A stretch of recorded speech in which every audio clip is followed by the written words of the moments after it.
What was the most fail excuse a restaurant customer had for sending back a meal? I was a server at the time. The dude ordered a pizza that had fresh jalapenos on it. They're cut lengthwise. When I gave it to him, he flipped out and asked why we'd put bell peppers on it. I told him those were jalapenos, but he wasn't having it. He walked right into our kitchen and told the chef he couldn't believe he didn't know the difference between bell peppers and jalapenos. The chef just took out a whole jalapeno and said, "This is a jalapeno, right?" The guest said, "Yeah." The chef cuts it as it appears on the pizza. "And that's what you have, right?" The guest, with a stunned look on his face, "Yeah." He left me an awful tip, by the way. Woman orders meal and asks there to be no salt, pepper, garlic, or any other herbs or spices in the meal. Then she sends it back because apparently it's flavorless. Where I work, people will often ask for their undercooked burgers to be remade. It's normally no big deal, but every once in a while you'll get a ridiculous customer. This one time, a customer came up to the counter and told us their burger was undercooked and demanded we recook it. Unfortunately, they decided not to tell us they were 3/4 done with the food. So, my manager happily obliged and had their burger remade. After it was finished, he cut the burger into fourths and gave the customer a fresh quarter burger, well done. The look on their face was justice. "Can I have this made with penne instead? I'm allergic to fettuccine." "You're allergic to a shape?" I worked at an Italian restaurant as a waitress for a short time as the customers sucked. This lady in her 40s ordered a Hawaiian pizza and pitched a fit, saying how we got her order wrong. I asked her what was wrong with it, and she said it wasn't a Hawaiian pizza and the toppings were wrong. I looked at it and it had diced tomatoes, pineapples, and ham, exactly what the menu stated. Showing her this, she said, "What are you talking about? Those are yellow. Pineapples are orange." Confused, I got my manager, and he tried explaining that pineapples are in fact quite yellow, not orange. But if she didn't like it, she could order something else on the house. She got mad and said no. She wanted this, but with the right pineapples. She started explaining what they looked like, and I said, "Wait, do you mean oranges?" As she was totally describing oranges, she said, "No, pineapples," and started describing oranges again. At this point, I took my phone out. Google oranges and pineapples and show her. She points at the oranges and yells at the top of her lungs, "Yes, those! I want those!" My manager told me we don't have oranges and she can either pick something else or eat what she has. She left. That is a crazy woman. Just honestly, color me surprised that a so-called Italian restaurant allowed Hawaiian pizza to be put on their menu. Where I live, it's the American-style pizzerias that have that. I mean, don't get me wrong, I love pineapple on pizza. It's just that the Italians in Europe are a little more particular, read violent, about messing with their cuisine, I guess. "Sir, there are teeth in my food." I think, whoa, are you serious? Okay, I'll come check it out. Ma'am, those are onions. "Well, it's weird. Can I order something else?" Before I was a chef, I worked a year at a state fair in an Orient Express booth. A woman ordered a plate of sweet and sour chicken, and 10 minutes later came back with every fried chicken chunk broken open with the chicken consumed, and she demanded a refund saying that there was no chicken in the breading. I used to work at a zoo snack bar. We had some of those ice cream carts that had wheels, and we'd roll them out to different areas of the park and then stay there for the remainder of the day. On this particular day, I was stationed at the playground, one of the worst places to be because children would run rampant through the park while their parents sat around on benches, chatting with friends, or just really weren't paying attention to what their kids were doing. I'd have hundreds of kids come up to me on a daily basis and beg for ice cream, but of course I couldn't just give it to them. I'd always ask if they had any money, and they never did. I'd tell them to go ask their parents for some if they wanted money. It wasn't my problem. And on this particular day, it was exceptionally hot, and one kid had a hardcore temper tantrum when I told him I couldn't just give him ice cream.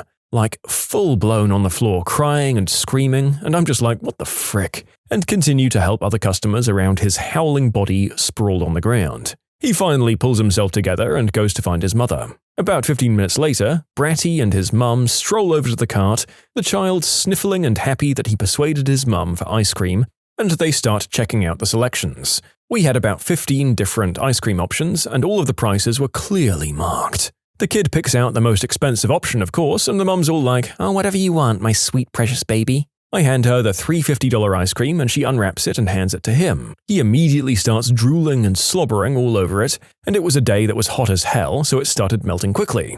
She asks me how much it is, and I tell her, gesturing towards the clearly marked sign. She then started screaming at me about how she's not paying that much, and I'm just like, sorry mom, there's nothing I can do, he's already started eating it. She was flipping out at me and finally gives me the money, all in change of course, mostly pennies and nickels. And then she asks for napkins. F my life. The park wouldn't let us hand out napkins because too many people littered, and the amount that it costed us daily to clean up all the napkins in the park was too much for the park to afford, or so they said. Regardless, it wasn't my problem. I politely explain why we don't have napkins, and I apologize for the inconvenience, and this woman just flips out. She grabs the now disgustingly drippy ice cream from her son's mouth, starting another temper tantrum, this time with better reason, I guess, and she literally just throws it at me. She reaches into my tip jar and pulls out $3.50 and stomps away with her hysterical son, and I had to try and wipe the ice cream off my shirt with leaves from a nearby tree. I was forced to sit at my stand for the rest of the day, unable to do anything about it.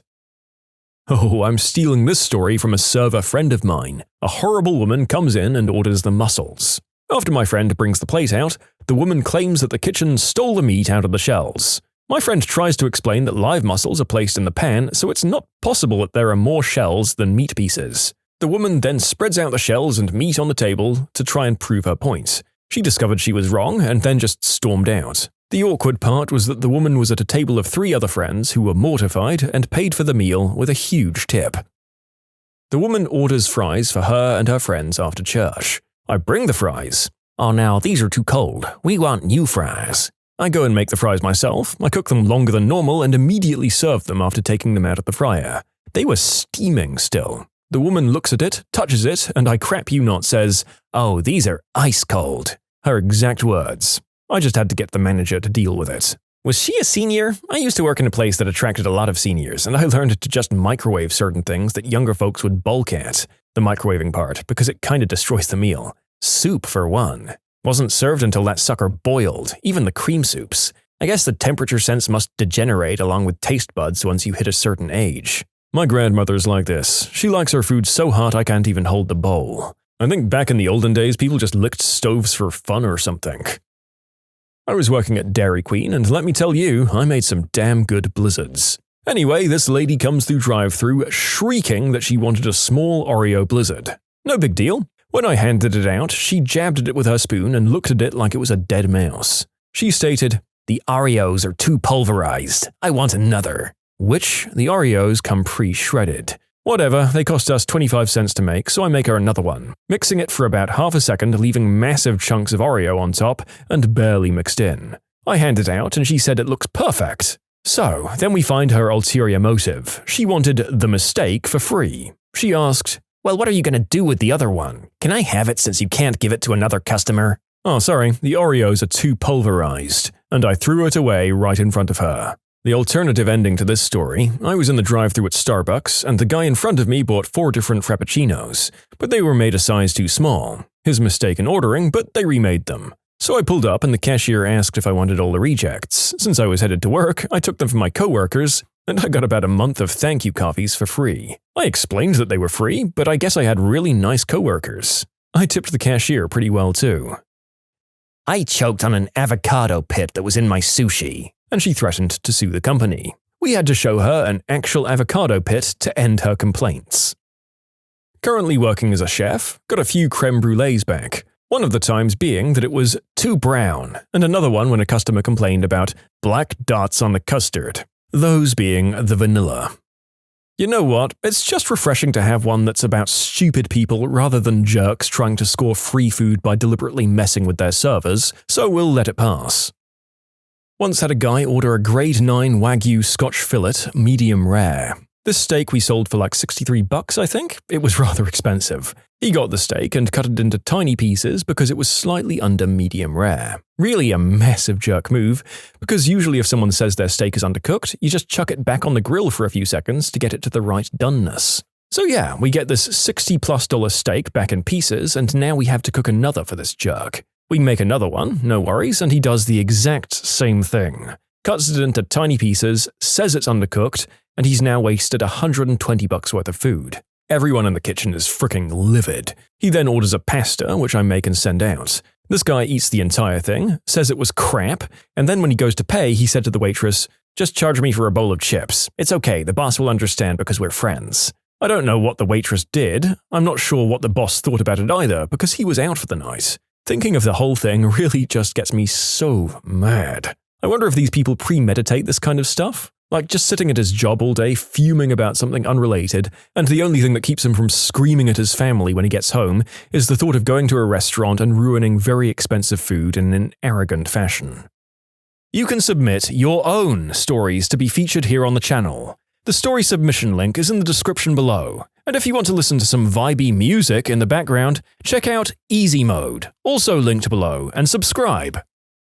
As a server, a trio of ladies ordered a pork sandwich and 2 cheeseburgers. Normal, right? No, they were on the Atkins diet, so they wanted no buns, no cheese, no toppings of any sort. So I bring out 3 plates, 2 with just patties and 1 with a pile of pork. What is this? This is not what I ordered. Well, ma'am, that's a pork sandwich minus the onions, coleslaw, cheese, buns, and fries. I'm not really sure what they were expecting.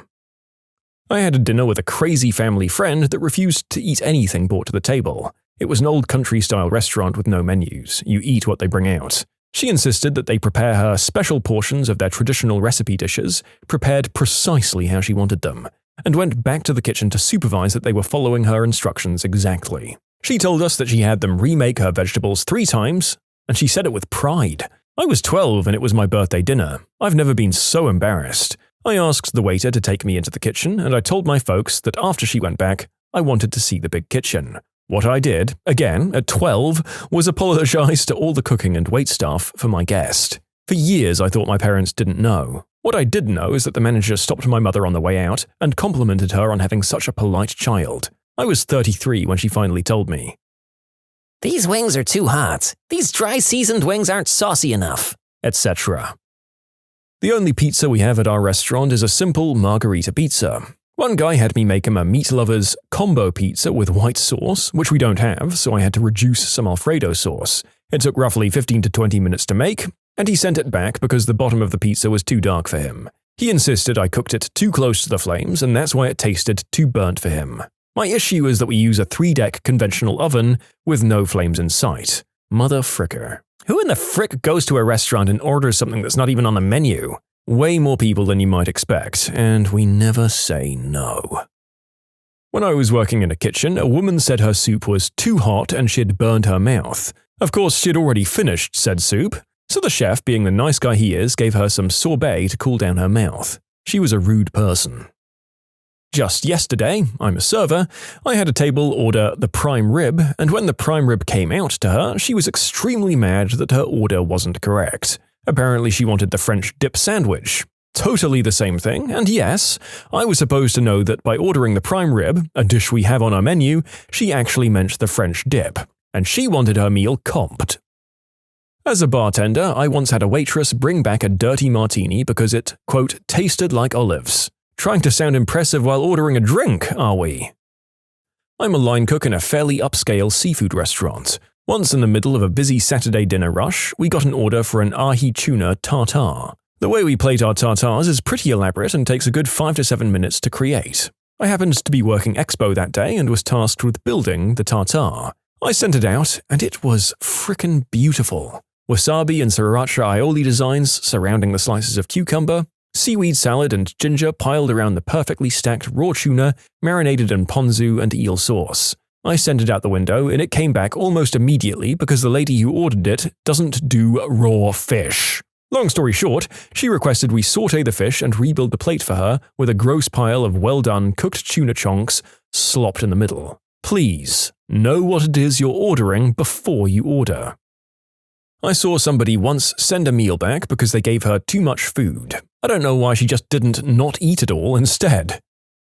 I once heard an old man getting pretty flustered and really irritated because he said he wanted 8 French fries and he got 11. You whippersnappers, it's not good for me to have that much salt. Sir, you can just leave some. Don't backsass me, young man. You know this place makes damn good fries. I was eating at the restaurant at the Four Seasons Hotel in Maui, and a nasty old woman sent her lamb chops back, probably a $90 meal, because there wasn't salt on the table. She got the entire refund after witching to the manager for 45 minutes because the tables didn't have salt and pepper on them. The food itself wasn't even the issue, I think. Today I learned that I wouldn't last a day and a half as a waiter without drop-kicking somebody. Yep, as with many of our other hospitality-related posts, this has produced mixed feelings in the veteran waiter narrator. I'm alternately fist-pumping when the idiots are held accountable for being scammers, or swearing in sympathy when they get given what they want, even though it's completely their fault. I was a server some time ago. My restaurant sold large and small bowls of soup. Once, somebody ordered a large bowl and finished half of it, and then asked if they could be charged for a small bowl instead. Ugh, I hate those people. Someone ordered the 10-ounce steak and only ate half and wanted to be charged for half, while still being allowed to take the rest home. I had to sit down with this lady while she explained it all to me, and I am now dumber for even listening to her. As a waiter, I had a lady complain that her pasta was too soft, so I had it remade, but then it was too chewy, so I asked her if there was something else she'd like instead of the pasta. So she ordered lasagna. Yep. It was so awkward because by this time everyone else at her table was done eating. How are people unaware how awkward it is for everyone else at the table? Well, you see, they're self-centered. They have no idea how other people feel because they just don't give an F. I once watched a lady pluck a hair from her head and put it on her pizza. I assumed she wanted it for free. However, before she got the chance to complain, I informed her I'd witnessed it with a smug look that shut down her argument. They sent it back because the waiter who brought the food was a foreigner. I'm not sure if this applies, but I worked as a shift supervisor at a Pizza Hut. A woman with 3 kids has a long wait to get a table. I felt so bad, so I offered to pick up her bill and then sat them. She then ordered 18 pizzas for her and her 3 kids. It taught me a valuable lesson that being nice while running a business is impossible. This is exactly why you shouldn't say anything. Just when they ask for the check, say, "No, it's been taken care of. Thanks for coming in this evening." They get their free meal, but they don't have the opportunity to take advantage. When I was younger, I was a cook for a really popular Denny's. It was basically the cult spot to go to. Wedding? Denny's after. Prom? Denny's after. You get the idea. At the time, I had bright pink hair, something to keep in mind for later. Now, it was tapering down a bit, it was around 1 or so it's before bar rush. So my other cook for the shift took a break, leaving just me. One of the waitresses came back saying that one of her customers found a hair in her French toast. I saw the plate. Everything had been eaten aside from these 2 little pieces with a long black hair between them. Now, I made her a new order. French toast, bacon, hash browns, and I brought it back to her table. As I put it down, I said, "Here's your remade order. I'd like to point out that your waitress has short blonde hair." I removed my hat. "I have pink hair, and you have long black hair. Conveniently the same color as the hair you found. Next time you want free food, go to a frickin' soup kitchen." And I went back to my line. My next manager and GM were both huge green herb smokers at the time and thought the whole thing was hilarious. I used to work for a sandwich restaurant that you filled out your order on a paper bag on and wrote your name on it, and when it was done, we'd call out your name and you'd come pick it up. The sandwich making process took about 5 minutes, so most people would go and fill up their drinks and sit down to wait. But not a few special snowflakes. They'd come in, order, walk to the end of the prep line, and just grab the sandwiches that were there as the actual owners of said restaurant were approaching. They'd sit down and begin to eat it. The sandwich thieves would then get very flustered that the sandwich was nothing like the one they'd ordered, and push angrily to the front of the line to yell and complain, while the people whose sandwiches had been taken began to do the same, and we had to make a ton of replacement sandwiches because a group of idiots didn't understand the concept that if they didn't fill out the bag for that sandwich and if their name isn't on it, it's not theirs. Apparently, there were too many cherries in the cherry pie. Frick you. Turns out she couldn't eat it because she was allergic to shrimp. She ordered the jumbo shrimp pasta. I really thought that was self-explanatory. Another guy sent back his cheesesteak because it was too cold. It was pretty cold because he sat and drank for like 45 minutes with it sitting in front of him before he even touched it. In my table waiting days, I had a guy eat his entire 14-ounce prime rib except for the fat. He had made a pile of the fat on his plate and asked me to weigh it so he could have a pro rata refund equivalent to the weight of the fatty bits. For those who don't know, roasted prime rib contains a ring of fat in the middle and is usually served with some fat at the tip. People enjoy eating the fat with the meat. Assistant manager at a burrito place. During our annual town festival, it got packed. I'm talking more in one day than we normally do in a month kind of thing. We had a guy complain about the wait. There were 30 chairs in the place and easily twice as many people waiting for meals. We still had a line running out the door. It was so packed that we were just yelling for names, handing you your order and politely explaining that we were breaking fire code and we needed customers to head outside to the tables set up for the festival. It was, oh my god, packed. I can't stress how crazy it was. So, this guy is complaining about the wait and our cashier tells him that we're working on it. He gets it and then immediately asks for it to be remade. He says this with the wait, he knows it's cold without even trying to eat it. Okay, so we make it a priority, we rush it out in a few seconds, and then he goes to stand by the window and eat. Whatever, I don't have time to argue with him, and then he's back complaining about how he wants another burrito because this one is wrong. I go out and he's telling me it's wrong, not how or why it's wrong. The owner comes flying out of the kitchen, pulls the register open, pulls out a 20, walks over, pulls the half-eaten $7 burrito out of the guy's hands, hands him the bill and tells him to get the hell out. It was pretty nice. That day I learned that if you're a big enough problem, my boss would literally pay you to go away. What's the saddest thing to hear "it's okay, I'm used to it" as a response to? Had a friend who was really lonely and his old friends were awful to him. Like, there was this one girl who would just hit him and stuff and emotionally abuse him really bad. But he didn't have any other friends, so he just stuck with it. Accidentally hit him lightly or something when he said, "It's okay, I'm used to it." And I felt so bad for the poor guy. He's fine now though.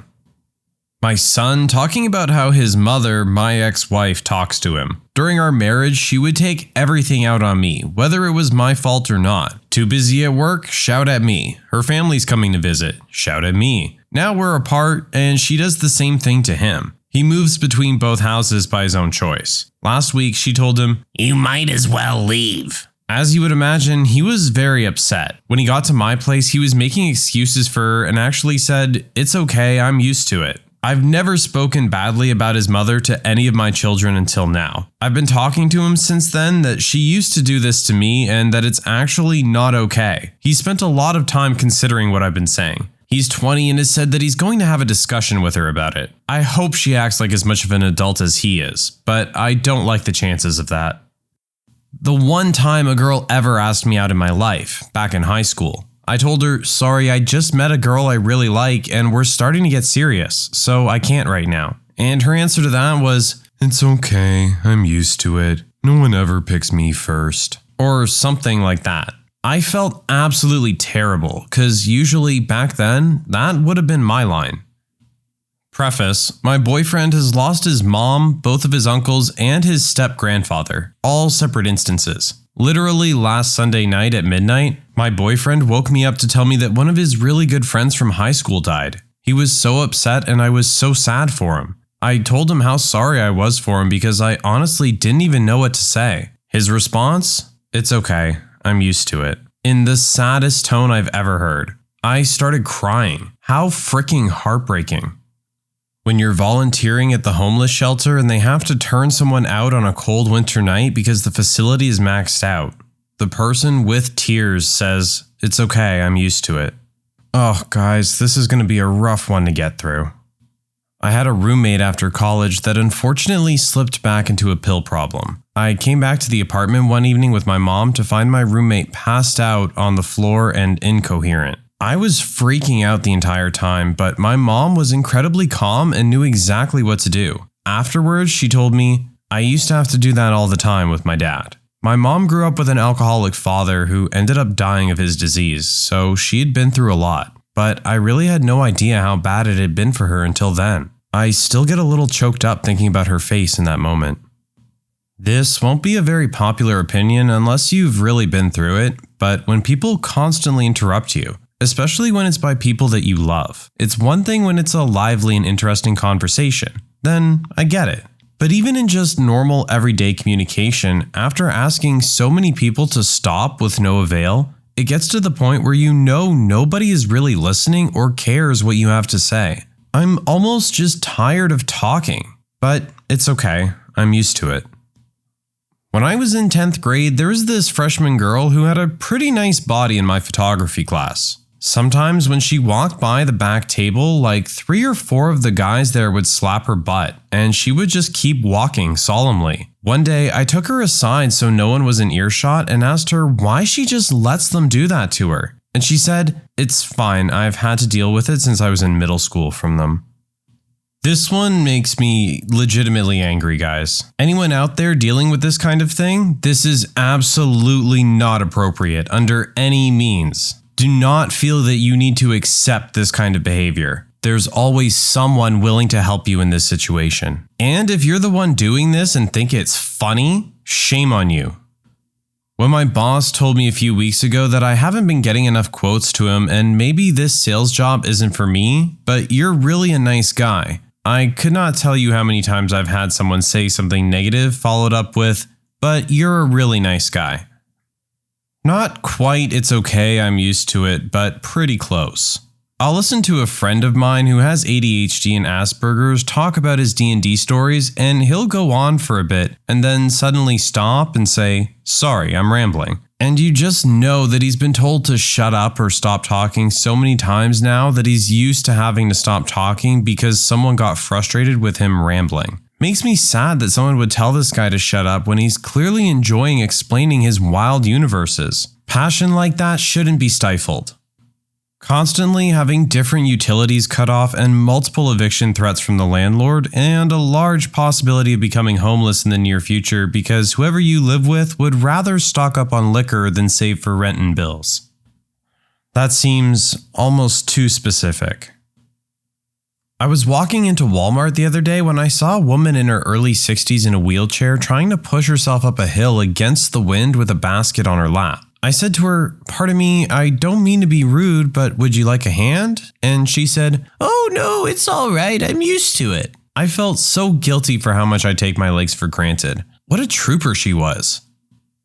This kid I had at an after-school program was supposed to be picked up by his dad for the weekend. Basically talked all Friday about how much fun they were going to have. Well, Monday came and I found out the dad never showed. The kid seemed fine though, and when I tried to get if he was really okay, he said, "It's okay, I should be used to this by now." Also, another kid I babysit, her mom is supposed to call on Sunday nights but skips many of them and just calls whenever she pleases really, and gets mad at the kid for not answering while in school. I asked her about it and she said it doesn't bother her because she's just so used to her mom being flaky and not calling at the agreed upon time. Why do deadbeat parents like that constantly gas up their kids and then let them down? If you're going to be a disappointment as a father, at least don't get the kids' hopes up when you know you're not going to follow through. My mom has some strong letting go issues since she had a rough childhood that resulted in her not letting me go to birthday parties, sleepovers, playdates, etc. when I was younger because she was afraid something was going to happen or that I would somehow embarrass myself for life. Around the 3rd grade, we had a new kid in class, and when it came around to birthday parties, everyone but me got an invite. The new kid noticed this after a while and was offended for me. When asked why I wasn't upset, I just stated that I was used to it. Even if I had gotten an invite, I would not be allowed to go. 8th grade teacher here. I have a student who recently told me that her mom cries every night as she goes through the week's budget trying to work out how much they can afford to eat that week. I asked her if she ever went hungry, because as her teacher, it's my duty to escalate when a child isn't having basic needs met, and whether she wanted to see the school counselor about the crying. Her response to both questions was, "It's okay, I'm used to it." It was honestly the most heartbreaking thing I'd ever heard. Later on, I found out that this girl only had half a buttered sandwich each day at school, which was to last her through recess and lunch, and always went to the library to read during breaks because she wanted to conserve her energy. All the teachers just thought she was a bookworm. In actual fact, she longed for friends but hadn't made any because they were all running around in the playground. We don't get a conclusion to this story, but I really hope the teacher followed through on making sure all the child's needs were met. I used to nanny this really sweet girl. In kindergarten or the 1st grade, the girl that sat next to her in class died in a freak accident. She'd recently, within the year or so, just lost grandparents, animals, and a family friend. I asked her how she was handling the loss of her friend and she responded, "I'm okay, I'm used to losing people close to me." Broke my heart. I work at Toys R Us. The saddest thing is a child who knows they're not the favorite saying that they get one $10 toy and their sibling gets many toys, all of which are over that price. I was like, "Oh, is it your brother's birthday?" to this little girl who was getting one little doll when her brother was getting Nerf guns and video games. She looked at me and went, "Mom and Grandma buy him everything he wants. I'm used to it." A story for a similar phrase. It's just easier this way. Cousin was getting married at her stepdad's ranch house and invited everybody, including her father and us. They had one of those through the years photo albums on the TV playing throughout the night. Despite the fact that her father raised her in a loving home till she was 16, there were absolutely no photos of her father anywhere in the video. Multiple people on both sides noticed. She was eventually confronted about it and said that it was put together by her mother and it wasn't worth arguing over. She then had her stepdad walk her down the aisle in front of her father. Nurses, doctors, and healthcare workers getting the living snot kicked out of them by violent, abusive people in the hospital, and the police doing absolutely nothing about all of it. I did security in an emergency ward, and I really was not prepared for how violent it was. Also, I was not prepared for how little the police did. It was practically impossible to get them to show up, and on the extremely rare occasions they did, they never arrested anyone. I remember the first day I was filling out an incident report where a nurse got knocked down flat. I'm apologizing to her, saying that I'd been on the phone and can't even get the police to show up. And she said, "That's okay, I'm used to it, and you better get used to it too." Wanting to hang out with someone and either they already have plans or you later find out they did something fun with your group of friends and they didn't invite you. Now I'll usually say, "It's fine, go have fun," / "glad you had fun," but it's not really fine. I've just gotten used to it. My mom had a stillborn daughter when I was in the 8th grade. A few years later, she tried again and got pregnant with triplet boys. One of them had developmental issues and apparently caused issues for the other two, and they were also stillborn. My sister and I felt horrible at the thought of losing so many siblings, and even worse for what our mom was going through all over again. Our stepdad was broken inside. He really wanted children of his own, and we all knew that. It's not that he loved us any less. He's a great man. Just that he always wanted to raise a child. A few years later, my mom got pregnant totally by accident. We were all talking one day and it slipped by my sister, "What if it happens again?" My mom's face got this really distant look and she just said, "It's okay, I'm used to it." I had to get up and go to the other room because I didn't want to be seen crying. However, there's a happy ending. Our little sister was born healthy. Minor birth complications, needing an immediate C-section, which terrified us. But she's 6 now and a bundle of energy that can rival any tornado. She's the accidental miracle and the best thing that's happened to the family. I'm really glad we got to get a happy ending squeezed somewhere in here. I knew this girl for like 10 years because of Girl Scouts, but didn't become real good friends until high school. I'd never had a sleepover with her outside of Girl Scout activities, and the first time I slept over, I could hear her dad screaming at her brothers for not cleaning up the game room and some other stuff, and then screaming at his wife, my Girl Scout leader, for whatever the boys did or didn't do. I was so scared, and my friend just kind of ignored it. I was like, "Wow, he sounds really upset. Are your brothers okay?" And she basically told me it was a normal occurrence in her house. I remember walking out to go to the bathroom and one of her brothers, who likes to act like a tough guy, was crying and cleaning the bathroom. I always had a weird feeling about her dad. Like, he liked to act like the good, funny suburban Christian dad when everyone was around. But even when I was young, I felt like he was really condescending. No one in that family deserved that sort of treatment from him. One of the brothers had been adopted a few years prior from China, and I felt like he was so unfortunate to have such a horrible dad and a brother who took things out on him because he felt like crap too. Anyways, the saddest thing is when you learn your friends have 1 or 2 crappy parents who act horrible and they're so used to being screamed at all the time.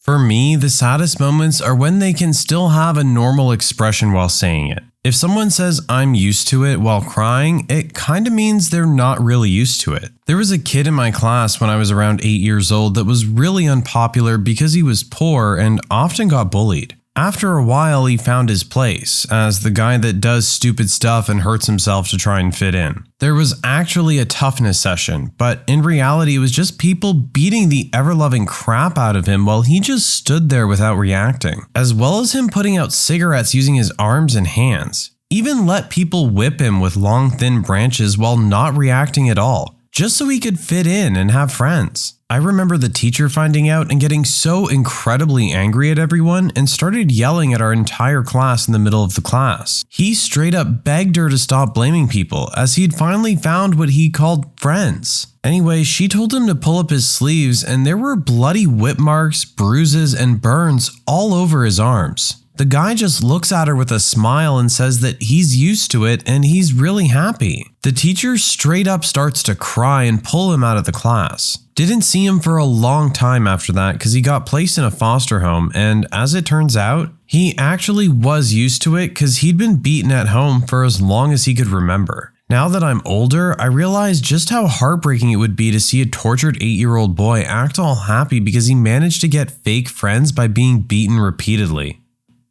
Nerve damage in my back. I've seen quite a few high-level doctors about it. Just went to see the last one before I knew there was nothing else I could do and know that it would never heal and I would be stuck this way forever. It was the first appointment my parents actually went to with me. In my mid-20s and don't live at home, but I guess after a few years, they were frustrated that I had never gotten any help. After a few hours there in a nerve conduction study that lasted almost 3 hours, no change. Nothing they can do to help. My mom and dad were upset when the doctor, seeming genuinely sorry, said there was nothing they could do. Having seen lots of doctors before this who all responded the same way over the last 2 years, I responded something like, "It's okay, doctor. I figured that's what you'd say. Just wanted to get a final opinion." Which sent my parents over the edge. I guess they expected something to happen or some magic surgery to exist. Not to be told by an expert, "Sorry, nothing we can do." And for me to be so nonchalant about it. It sucks, but I'm used to it. My stepdaughter came home from her boyfriend's house complaining of a headache. When I asked a few more questions, she finally told me he'd hit her really hard in the back of the head, had a big goose egg-sized lump and a scab. I was horrified and asked, why is she even still with him after that? She just said, "It's okay, I'm used to it." I wish I could do something to help with her self-esteem, but no matter what I tell her or how much I care about her, she needs to figure out how to love herself. When I was 15 or 16, my friends told this really big girl that I liked her as a joke. It was crappy, but she believed them. I flagged her down after gym class to tell her the truth, and when I did, she goes, "Yeah, it's okay. People don't ever have feelings for me. I'm used to pranks like this." I distinctly remember punching my friend that did that in the chest like 6 or 7 times during study hall the next period. It was heartbreaking. When I was 19 and dating my current partner, I was squatting in an abandoned, flea-infested, decaying house while I scraped by on food stamps and working 8 hours a week because my job was cutting everyone. A friend offered to let me move in with them for a while, but didn't want me to bring my best friend and last member of my family, my cat. I tried to take him to an animal rescue place, but the attendant decided that my cat was too aggressive after he manhandled him pretty hard. As I sat in my partner's car and held my cat's crate close to my heart, he lamented to me how unfair this all was and how he knew my cat meant everything to me, and how our only option seemed to be to take him to the shelter that told me point blank that if I took a cat there, they would kill him. I looked at him full of despair at the thought that I had failed my little buddy, who had been my constant companion through deaths and abandonment and homelessness, and honestly stated, "It's okay, I'm used to it." To me, it was Tuesday. To him, he was witnessing the saddest thing he had ever seen happening to someone he was quickly falling in love with, and he began to cry. I was so surprised by his reaction because why would anyone cry over me or my problems? The good news is my friend changed their mind and I got to keep him. And when I eventually moved in with my partner, he let me take him even though he's deathly allergic to cats. And we found ways to work around it for a number of years until my cat eventually passed away due to natural causes. I miss my little buddy, my constant companion, every day, but I'm so thankful I got the time with him that I did. I know how many people hate on cats and say they're horrible, but that cat was everything to me, the adorable little rascal, and he loved me in a way that I believe few people in this world get to experience from an animal. I'm that guy who always seems to be on the edge of friend groups, or at least I used to. I was that one who always got talked over by other people, or people wouldn't realize I was talking at all. I was just used to being that guy, the one who was just kind of there. Got to college and found a group of friends that I really do interact with, and it's amazing how different that is. Basically, whenever nobody bothers to learn how to say someone's name properly, especially if it's unusual or exotic for the area. It's a basic unit of respect and acknowledging someone as a person, learning to say their name correctly. I have a really unusual first and last name, and a lot of people who have known me for years, coworkers, etc., still don't say it correctly, despite multiple corrections. So I'm super conscientious of making sure I pronounce other people's names correctly. Often the response I get is a very surprised and grateful, "No one ever tries," which is pretty similar to "I'm used to it." I have a happy one to counterbalance such heartbreaking stories. I often go in the forest and dogs run up to me and want to jump up. I don't have the heart to say no because they look so happy to see me. The owners are always so embarrassed as I'll get a little money, but I tell them I work with animals, so I'm used to it. Met some great dogs this way. Yes, we get to end on a happy one, and there are dogs in it. Teachers of Reddit, what was the trashiest thing you've seen a parent do? I work at a school where over 80% of our population lives under the poverty line. I keep a cabinet full of hygiene products for kids to take. Deodorant, lotion, chapstick, hair gel, feminine hygiene products, shampoo, conditioner, those kinds of things, in travel sizes. Being a teen is hard enough without having to cope with hygiene problems due to a lack of funds at home. So one day the entire thing is empty. Odd. I refill the cabinet and 2 days later, all of it's gone again. I refill it with the last of my supplies and catch the kid in the act of sweeping everything in his bag. I stop him and take him into the other room to talk to him. He'd told his mother about the cabinet and she'd ordered him to bring her everything he could get. She was returning the items to Walmart for store credit to buy cigarettes and beer. I told him to tell her the cabinet's locked now. I bought a bike lock so it was not a lie. It was sickening. Mother came to a school sports day swigging from a bottle of wine. We always felt desperately sorry for her daughter, because whenever she returned to school following a holiday at home, this was boarding school, we had to wash all her clothes because they reeked of cigarettes. And this poor little girl was easily the most unhappy child I've ever seen. Woman I used to babysit for worked in a school as an assistant or something in Toronto. She always told this story about how the class rabbit would go home with a new kid each week. They kept trying to avoid giving one kid the bunny for the weekend because it was clear his home life wasn't the best. But they finally caved and let him take the rabbit home. The parents killed the rabbit and ate it. They killed the class bunny and fried it up for dinner. They weren't even ashamed when they told the teacher what happened on Monday. Said they were out of groceries or something. My mom's a teacher, and in order to talk to a parent about a child that was struggling due to the school environment, she arranged to meet at the parent's house. Keep in mind, this was scheduled in advance with a set time. The dad answered the door 100% naked and proceeded to have the meeting naked right there on the front porch. My mom doesn't do anything outside the school anymore. Well, in my profession, it's more often what the parents don't do that wins them the Parent of the Year award. But I do have a couple of Hall of Famers. I'm a special education teacher, so I deal with kids with all kinds of physical, emotional, and academic disabilities. I took care of a little girl who had a number of complications due to spina bifida. Her mother couldn't be bothered to take care of her. The girl wore diapers and was cathed. She requires 3 to 5 diaper changes a day. Mom would only send 5 diapers a week. The thing is, she was getting full services from her community, so she was being provided with plenty of supplies. We suspect Mom was probably selling the extras. I ended up just buying her diapers. Mom would not change her catheter regularly. We would change it out at school, but other than that, she'd go another 24 hours before a change out. Longer if it was a weekend. The smell from the infections she'd get after a weekend was horrendous. She had lice constantly and oozing bedbug sores. Mom would always just tell us to F off when we'd call her and tell her to take her to a doctor. Found out later in the year that she also had scabies. We offered to administer the medications and creams at school. Mom told us to go to hell. Girl would come to school in men's underwear, XXL shirts, and size 16 pants. She was 8. Finally discovered that her 9-year-old sister was changing her diapers and dressing her every day, and sister couldn't find any other cleanish clothes to put on her. Mom's response? I'm busy, I have to get to work in the mornings. Final straw was when the nurse discovered what appeared to be STD warts while changing her diaper one day. Nurse made for the 10th time another CPS report, but principal insisted that we call home and report our findings. Grandma found out, tipped off mom, and mom appeared at the school 15 minutes later, snatched up the kids and disappeared. Investigators showed up 15 minutes later, but mom was already long gone. Never saw the kids again.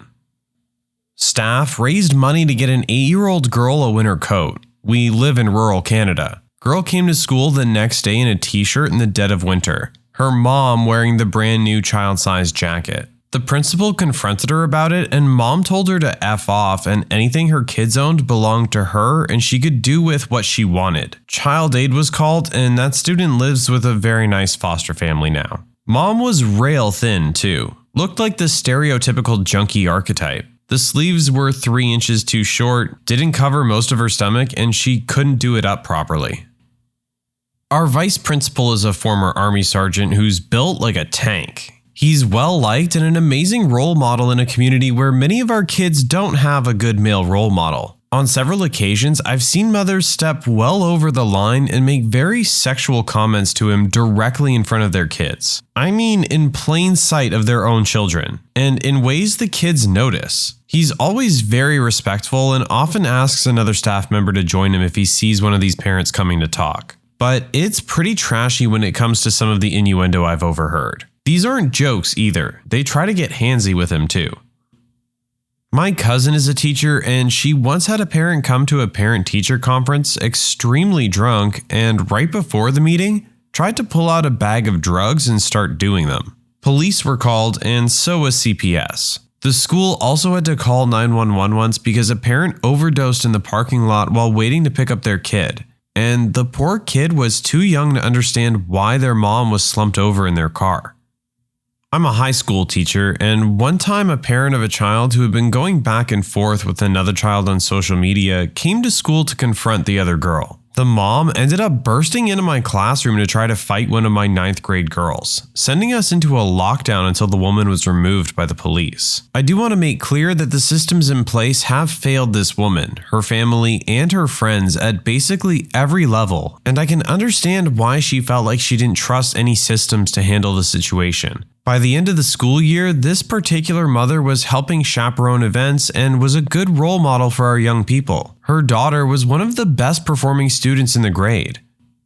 I volunteer at after-school programs to help tutor. I had a student earlier this year. Good kid. Loves math, loves computers. Wants to be a programmer when he grows up. He's really struggling in 7th grade because he has no computer at home. We have to do his online assignments at the program, but we only meet twice a week. I pulled his mom aside and explained how he could be doing much better in school with some kind of PC and internet access at home. She says that she can't afford a computer. I tell her that for $200, I could piece all the parts together myself for a fully functional setup that would be sufficient for at least the next few years. I'd even build it with him so he could learn some extremely valuable information. I'd even front her half, but she would have to pay me back. She says no way, still out of her budget. Mind you, while we're having this conversation, she's barely looking up to speak to me, too busy scrolling through the gram on her iPhone. I say forget it, I'll do it myself. I managed to scrap all the parts together I'd need for free. I only had to buy the hard drive. The setup was really out of date, but still worked, and gave it to the kid, and he was thrilled. About a month later, I notice he's trying to finish all his homework at the program again. I ask his mom if everything's okay with the computer. She says it broke down. I say, okay, what happened? I'll pick it up and I'll try to fix it. She says she had to throw it away. I pull the kid aside and ask him. He tells me she sold it to her cousin for $50. I really don't like calling people trashy when they're apparently stuck in a culture of poverty. Maybe she needs that $50 for the light bill or groceries. But at the same time, she spends 3 times that amount on her cell phone each month. So it really just broke my heart. It was like she's doing everything in her power to ensure that her kid has no chance at a decent life. I work in a school in one of the most socially deprived areas of the UK. At Parents' Evening, we give every parent a printout of their child's grades in each subject, alongside their target grades. Last year, we had the parent of an 11-year-old respond to this printout by shouting, "What the F am I gonna do with this? I can't effing read, can I?" This was in front of other children, parents, and her child's teachers.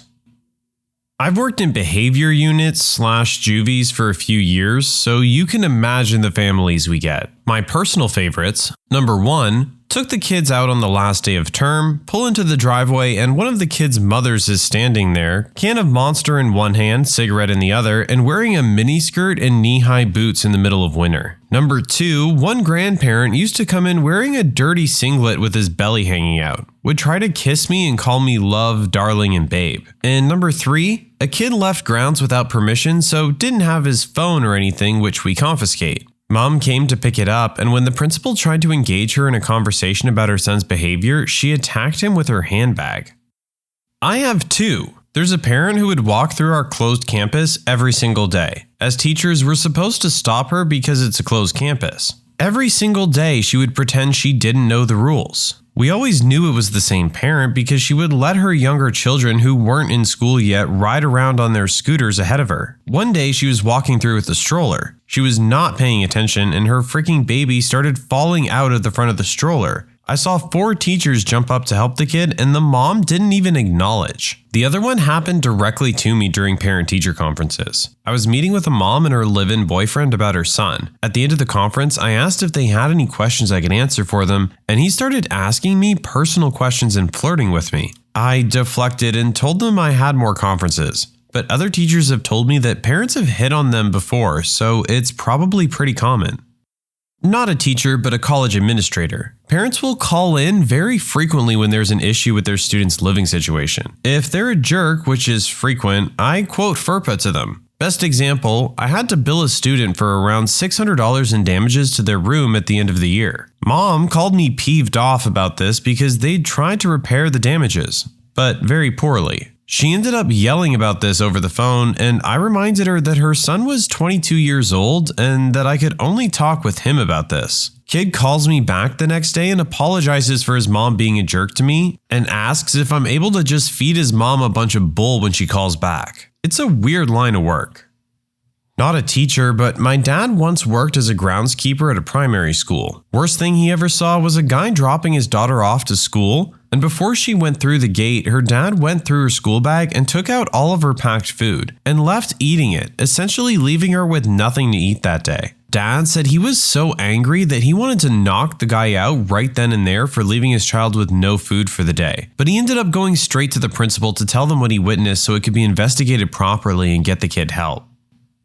My kid went to the preschool run by the public school system. Every student there was either 3 or 4. One day, I saw one of his classmates' moms open the front passenger door. Kid climbed in and they drove off with the radio cranked and the little girl dancing on the seat leaning against the dashboard. The back seat was totally empty, not even a car seat. The next day, I offered the lady my other kid's seat. I'd buy another one on the way home. She told me to F off and drove away with her daughter again standing on the front seat. I let the principal know and we watched the car drive into traffic towards the highway. Day 3, I've called the police, but they'll only come out if I call during the pickup. Great, that'll only take 30 minutes for them to get here. After mom drives off with daughter dancing on the seat again, I tell the principal I'm reporting the mom to family services if she won't intervene. On day 4, a guy shows up in her car and comes nose to nose with me without even so much as an introduction. He says if I keep harassing his woman, I'll regret it. I tell the principal, nothing she can do. They stop bringing the kid to school after that. My mom is a middle school teacher. Just about every day, some crap parent doesn't come pick up their kids because they literally forgot about them or were passed out drunk or on drugs. Then the poor child gets sent to daycare, which is not free. Then the horrible parents complain about the charge. My mom has had to bring random kids home before who barely know the way home. It's really sad. Parent witness to an event, but not a teacher. My kid's very first day of school. She's 4.5. In the gym hall, all the kids and parents are in lines according to class, and one by one, the teachers come and take them away. Our group was last to go. As we're waiting, a guy storms in, clearly drunk, and starts shouting at a woman in the line. "Why the F didn't you tell me this was now? I've been looking everywhere, etc., etc." And he slapped the mom. Another dad in the line pulls drunk dad away and pushes him. He falls down on top of another kid. That mom screams. Drunk starts to run out. Squish kid's dad chasing him. He made it out of the gym, but then he got caught and had the crap kicked out of him in the school reception. Everyone is freaked out. Kids are crying. Then the very happy teacher who's completely unaware comes in. I start Googling prices for private schools.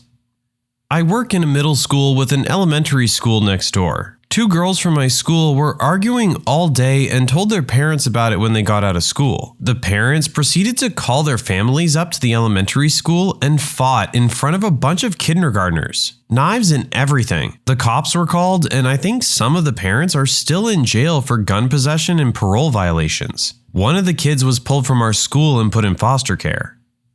My wife is a special education teacher at a school that's about a 50-50 mix between lower middle class and extreme poverty-stricken elementary student. One of her coworkers had a behavioral student that kept lashing out and having the cops called on them. His mom was never home as she was well known to be both addicted to meth and willing to sell herself to pay for said drugs. The last week of school this year, he started a bunch of fights and the principal decided to just suspend him for the last 3 days of school. The principal called to tell the mom, who was out of state and left their 8-year-old home alone, that the kid was suspended for the rest of the year. The mom responds over speaker that the school is run by dumb racist white women and she's gonna come over there and kick y'all white women's butts. And she just kept screaming that over and over. Mom is white. The kid is white. The principal hung up and CPS was called. Used to work with teenagers who had behavioral problems in a special school. One day, a student of mine had an outburst. He started punching staff and students alike while screaming. It took 5 male teachers to hold him down. The headmaster called his mom so she could pick him up. She had 10 minutes. If longer, we would call the cops. The mother arrived 8 minutes later. A woman in her late 40s with bleach blonde hair wearing a miniskirt and a crop top. She came in yelling and swearing at her son. She picked him up and smacked him on the back of the head while telling him he was a good-for-nothing idiot. I'm not a teacher, but my mother is. It was her birthday and I live 3 hours away from her. I drove to my parents' house unannounced to surprise her for her birthday. She was obviously working as it was school hours, so I drove to the school she works at just as they were finishing. I was heading to the staff room, which is behind the reception area. I was about to announce myself to the receptionist and ask to wait for my mom in the staff room when this angry as heck dad storms in. He was abusing the heck out of the poor receptionist because his daughter got in trouble for being a delinquent in class. The principal comes out and tries to defuse the situation, and a minute later, my mother comes in on her way to the staff room. It's hectic in there, and then all of a sudden, the angry dad headbutts the principal right in the face. My mother screams, and angry dad turns and takes 1 step towards her. Before he got any further, I, without thinking, punched that dude in the face and his nose disappeared. Police came shortly after and I wasn't charged. It was classified as restraining with reasonable force due to him headbutting. Happy birthday, Mom. I worked with infants in a daycare where 85% of the children were there on vouchers. The government was paying for their care because their parents couldn't. Had a mom who was 27 with 5 kids, newborn to 9-year-olds, all from different fathers. Every one of her children were mixed, but she was constantly talking about how much she hated black people. I was one of 5 other white women in a staff of 20, and she was not afraid to tell me she didn't trust the other black women with her newborn, who I practically raised from 4 weeks to nearly a year. She would only give the baby girl to me at drop-off and would often complain if she saw anyone else holding her. She would bring her kids in at opening 6 a.m. and wouldn't come back until half an hour to an hour after closing 6 p.m. Once, so late we had to call the police because we thought she'd abandoned them. She talked about how she wasn't making enough money and could hardly pay her rent, but always had fresh nails and went to the hair salon monthly. Her 2-year-old had very coily mixed hair and would come in with mats, tangles, and week-old braids. Some of the other black women who knew how to take care of that kind of hair would do so during the day, and the mom was always pissed about it and accused them of trying to tell her how to raise her daughter. My last day at that job, I told my director about her racist comments and behavior towards the other women. So she pulls the mom into her office to talk about it when she picked up her kids that day. Late, as per usual. A week after that, I had a coworker text me and tell me she pulled all 5 of her kids from the daycare. I never saw the little one again and think about her often. She's gonna be 2 soon. I hope she's doing okay. Not a teacher, but a parent. There's this one child that my daughter's been going to school with since kindergarten. She's, for lack of a nicer term, a bit of a jerk. I hear stories from my daughter and her friends, and whenever I come to their school to eat lunch with my kid or help out, this other girl is always like, "Why are you even here? Don't you have something better to do?" Anyway, one day I roll up to drop off in the AM. It's December in Wisconsin. This girl is running around in a tank top. I'm like, dude, where's your coat? Apparently, mom lost it. Dropped her off at school not only without it, but in a tank top. I ran into her and her mom at TJ Maxx once and everything made sense. She looked cracked out of her mind. Not a teacher, but my mom is. She teaches the visually impaired. There are these two students of hers whose parents, mainly the mom, tell them that they can't do anything and won't be able to do anything, and all they do while at home is sit around because their mom makes them. However, my mom has been teaching them for about 4 years, trying to get them to believe in themselves. It mostly has worked, but recently a different teacher told them that they can't do anything as well. So that has been a huge setback for them. I just think that it's really trashy for a parent to tell their kids that they can't do anything, even though they can do many things that other people can. Last year, I taught 5th grade. I had a student for 1 block a day that was a little mentally unstable. She developed a crush on another girl and began writing a ton of creepy notes. The school was handling it, but apparently the second girl's mother didn't think that was enough, so they drove to the first girl's bus stop in the morning and started yelling and threatening her. They basically had her cornered when the bus driver showed up and had to pry this raging mom away from the student. Fellow teachers of Reddit, what experience have you had with dumb parents? I substituted in a high school for 5 months to finish off the year for a teacher who was on maternity leave. So I had a student, high school senior, who never did any homework, accounted for 35% of the total grade. I would constantly send emails to the parents who always responded that they'd deal with it. Spoke with the parents at conferences and kept the admin in the loop. 1 week before finals, I sent the notice home that she needed to get a 97 on the final to pass the class and get the credits she needed for graduation. And I even gave her one more chance to turn in past homework for 50% credit. Fast forward to the final, she barely gets a passing grade and therefore can't get the credits, can't graduate, can't enlist in the Air Force like she had intended. The parents come into the office of the school screaming at everyone that they had no clue it would come to this. When we all sat down in the office with the guidance counselor, principal, department head, and myself, I reviewed the several notices with them, explained that she had multiple opportunities to gain credit, etc., but refused to do anything.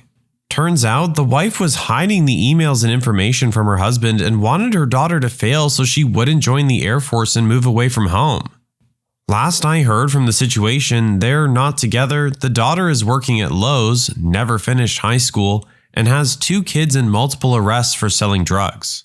There's a reason I didn't want to pursue teaching as a career after that. We had a parent instigate an investigation into bullying, formal complaint, restorative meetings, etc. because her son was on the playground after school, and one of the older children wanted to get past him and said, "Excuse me, little one." She said that by not using his name, the older child didn't know it, he was bullying her son. I taught English in Colombia for a summer and had some pretty interesting interactions. One particular set of parents insisted that their son was a brilliant genius who didn't need to study.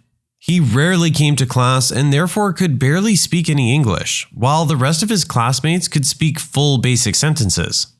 I emailed his parents my concerns for his apparent lack of motivation, and they told me that he could speak perfect English and didn't need to come to class, so they let him skip. Finally, parent-instructor conferences time came and I asked them to bring their son. I asked him in English, "How's English class coming along?"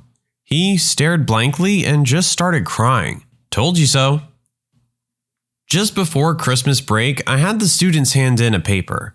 One of the students was missing a page, so I pulled out the contact sheet that I had the students fill out at the beginning of the year and gave a call.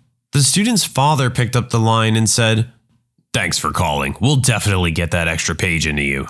The next day, the student's mother comes storming into the classroom. She happens to be an education assistant at the school. She demands to know where I got that number. I said her son had put it on the contact sheet.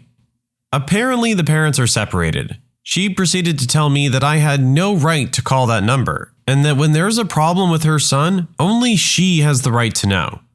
I told her, thanks, that's good to know. That's when she dropped this bombshell. If he hands in something that's incomplete, you fail him. You got that? Fail. Then she walked out of the classroom. This coming from a person who's supposed to help children succeed.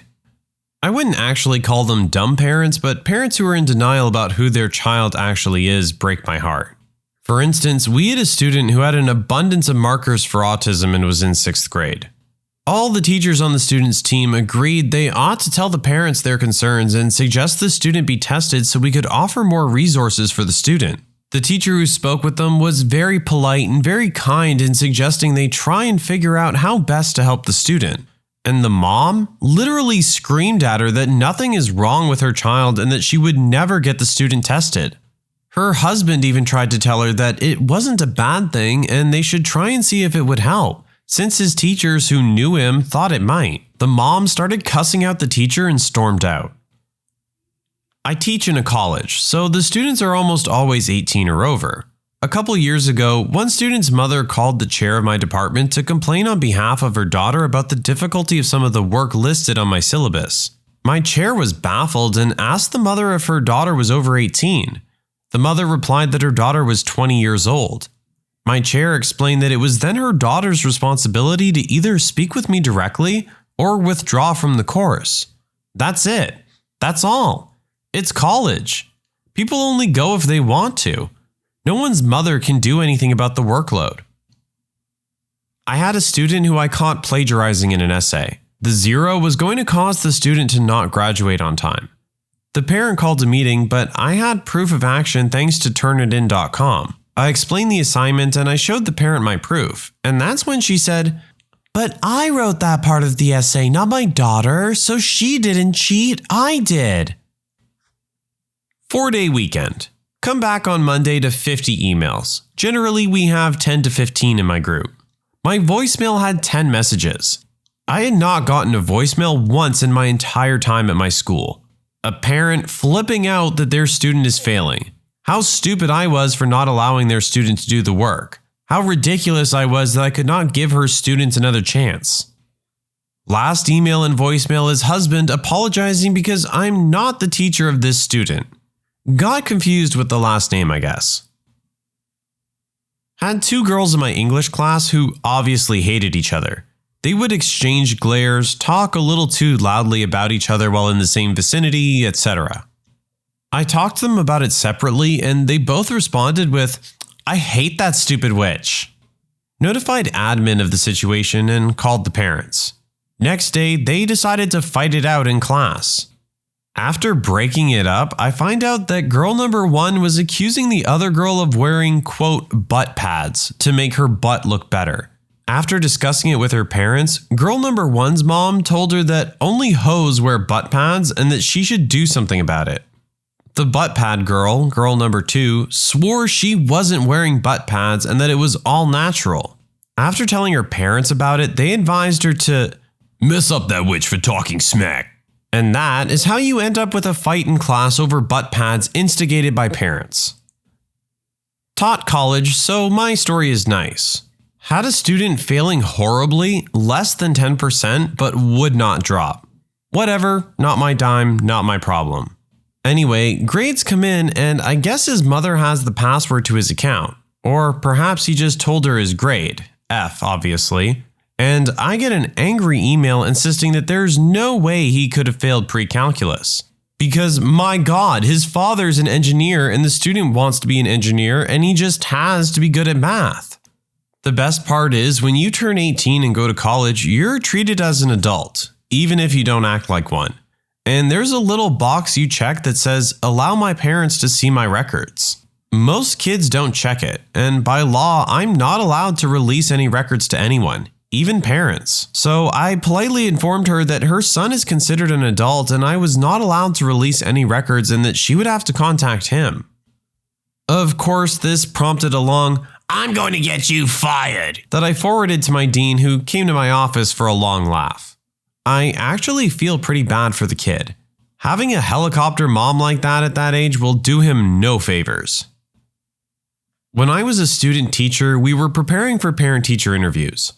My cooperating teacher and the VPs had to have a discussion with me in regards to meeting with one particular parent.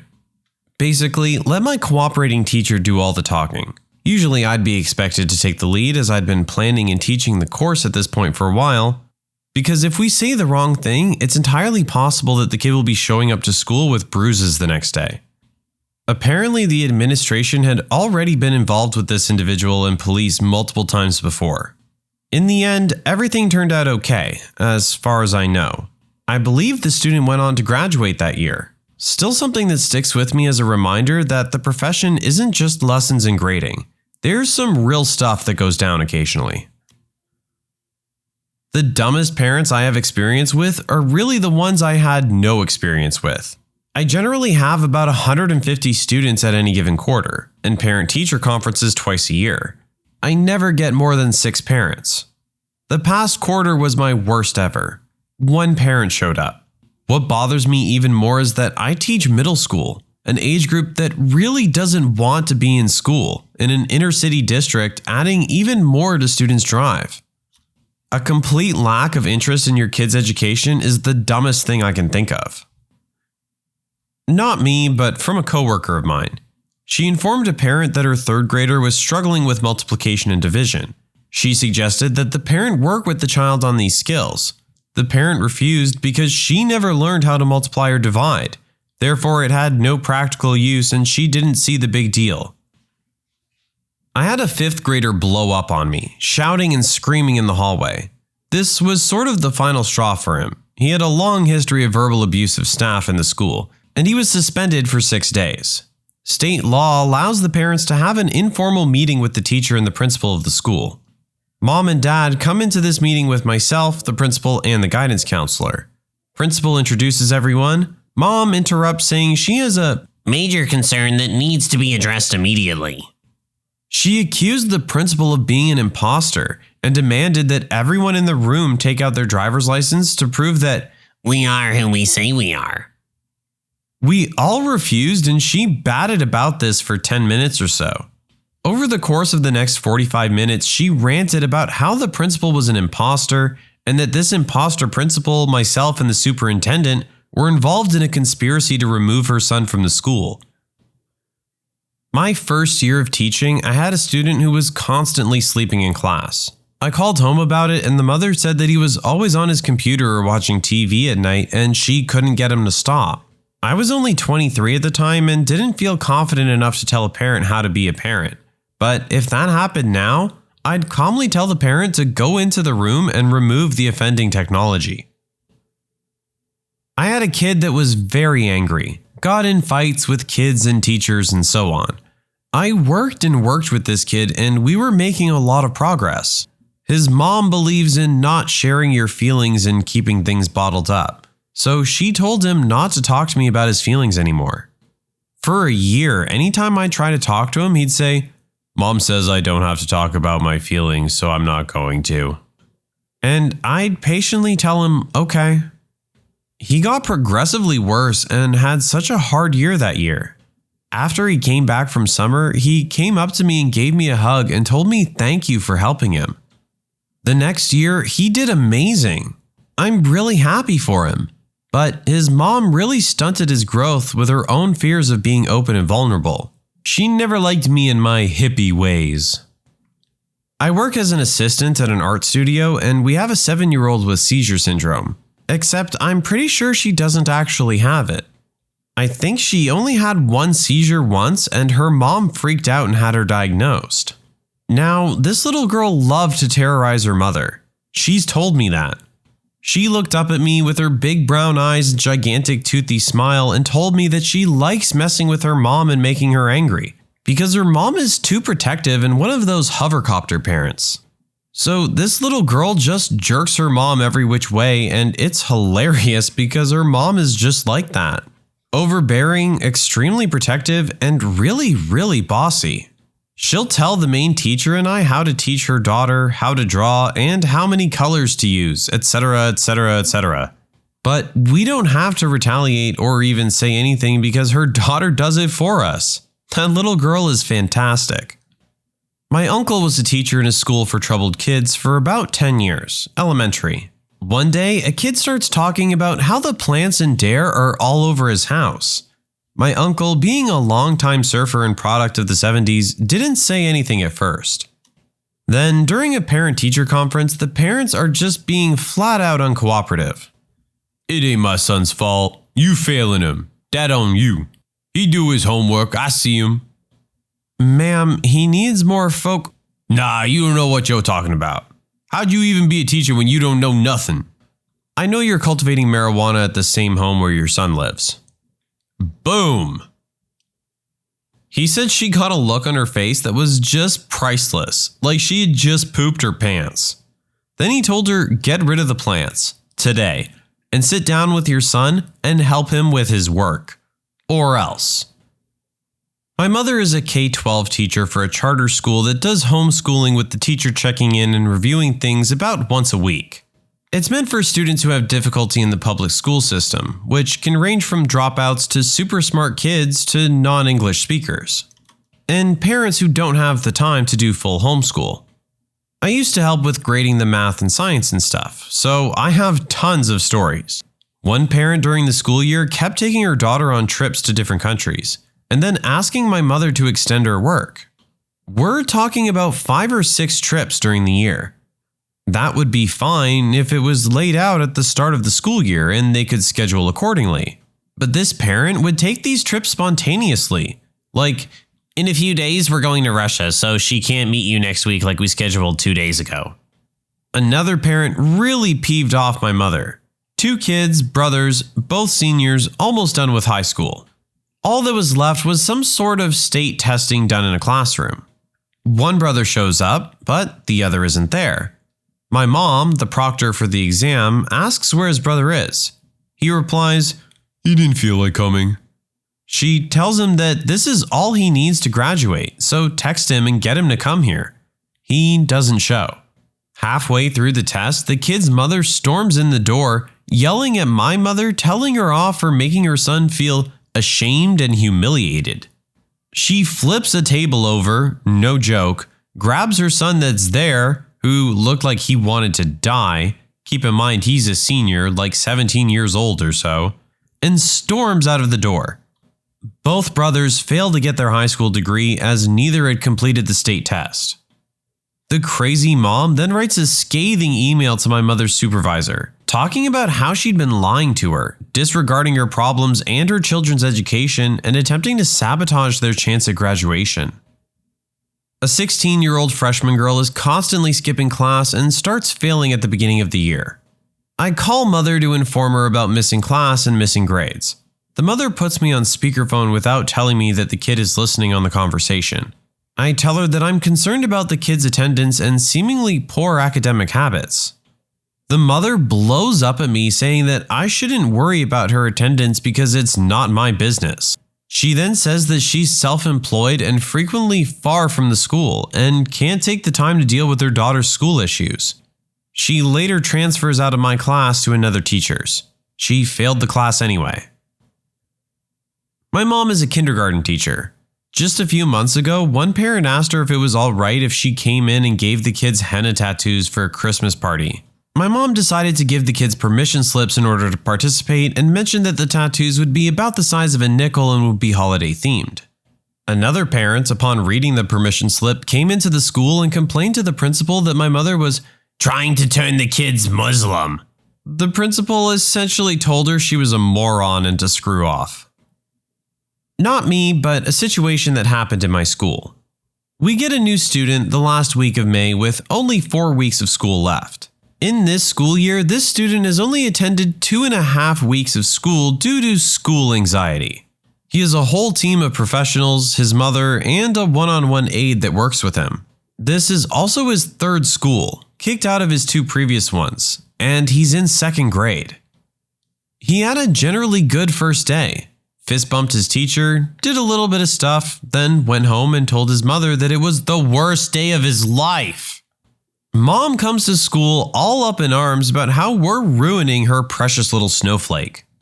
The next day, his classroom teacher tried to get him to do some writing with her. The kid looks straight in her eyes and says, "My mother said I don't have to do anything. Are you calling my mother a liar?" Cue mother the next day all up in arms because the teacher called my precious snowflake a liar. So, due to his school anxiety, he doesn't have to do any work, interact with teachers, make any movement whatsoever except sit like a lump in his seat. The teacher, when giving an assignment to the class, has to specify to him, but you don't have to do anything if you don't want to. It's by far the stupidest situation I've ever witnessed. I don't want to call any parents dumb. In my experience, they're mostly doing the best they can for their kids, even if that best isn't what we'd hope for. However, I did have a student who came to my student teaching classroom 2 grades below reading level, and similarly behind in other subjects. She really wanted to learn, but she had some cognitive issues that didn't qualify her for special ed, but meant that she required a lot of time and personal attention to learn well. For that entire school year, I worked individually with her before and after school, while she was waiting for the bus or after she'd been dropped off, and often during her recess and art/gym/library, which she asked me to do because she wanted to learn and wanted the one-on-one attention. She improved markedly in reading and writing, which is what we were concentrating on. She wasn't caught up at the end of the year, but she was a heck of a lot closer. She failed the year, but because she had a speech issue, her parents could decide to send her to the next grade anyway. I tried and tried to convince her parents that she should be held back a year, because with another year of intensive help, which I was going to find a way to secure for her, I thought that she could be close to or on grade level and could possibly keep up with the other students after that. They refused because they didn't want the other students to make fun of her. I have no idea what happened after that because I moved to another state, but I bet it wasn't good. Our AP US history teacher was going to quit teaching after this year because he'd become disillusioned with the whole routine, I guess. He didn't tell us this until right before the AP test, and luckily we reignited his love for teaching. He told us this. He's the only AP teacher who doesn't curve tests, and his tests are the hardest between the 3 AP USH teachers. So a lot of kids with his class end up losing their 4.0s. So apparently kids' parents were trying to get him fired for it or something. I thought that was pretty crazy. He's a really nice guy too. For me, someone who really dislikes history, memorization is tedious, his class ended up being my favorite class.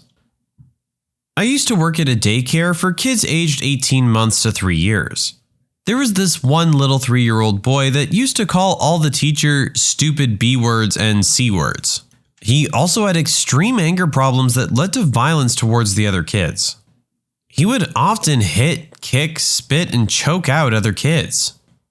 Despite this, he could be the absolute sweetest boy and craved being held by teachers in one-on-one time where he could get full undivided attention. We all dedicated ourselves to making sure we gave him special time to work on these issues. His dad was in jail and he would often talk about how scared he was to be put in prison and other issues at home. We discussed this with the mom and asked her to help with his anger by helping him find other ways of expressing it, as well as work on his swearing. All she said was she tries to work on his swearing, but he sees it on TV and she can't help that, and that he inherited his anger issues from his dad, who was both verbally and physically abusive towards her, hence why he was in jail.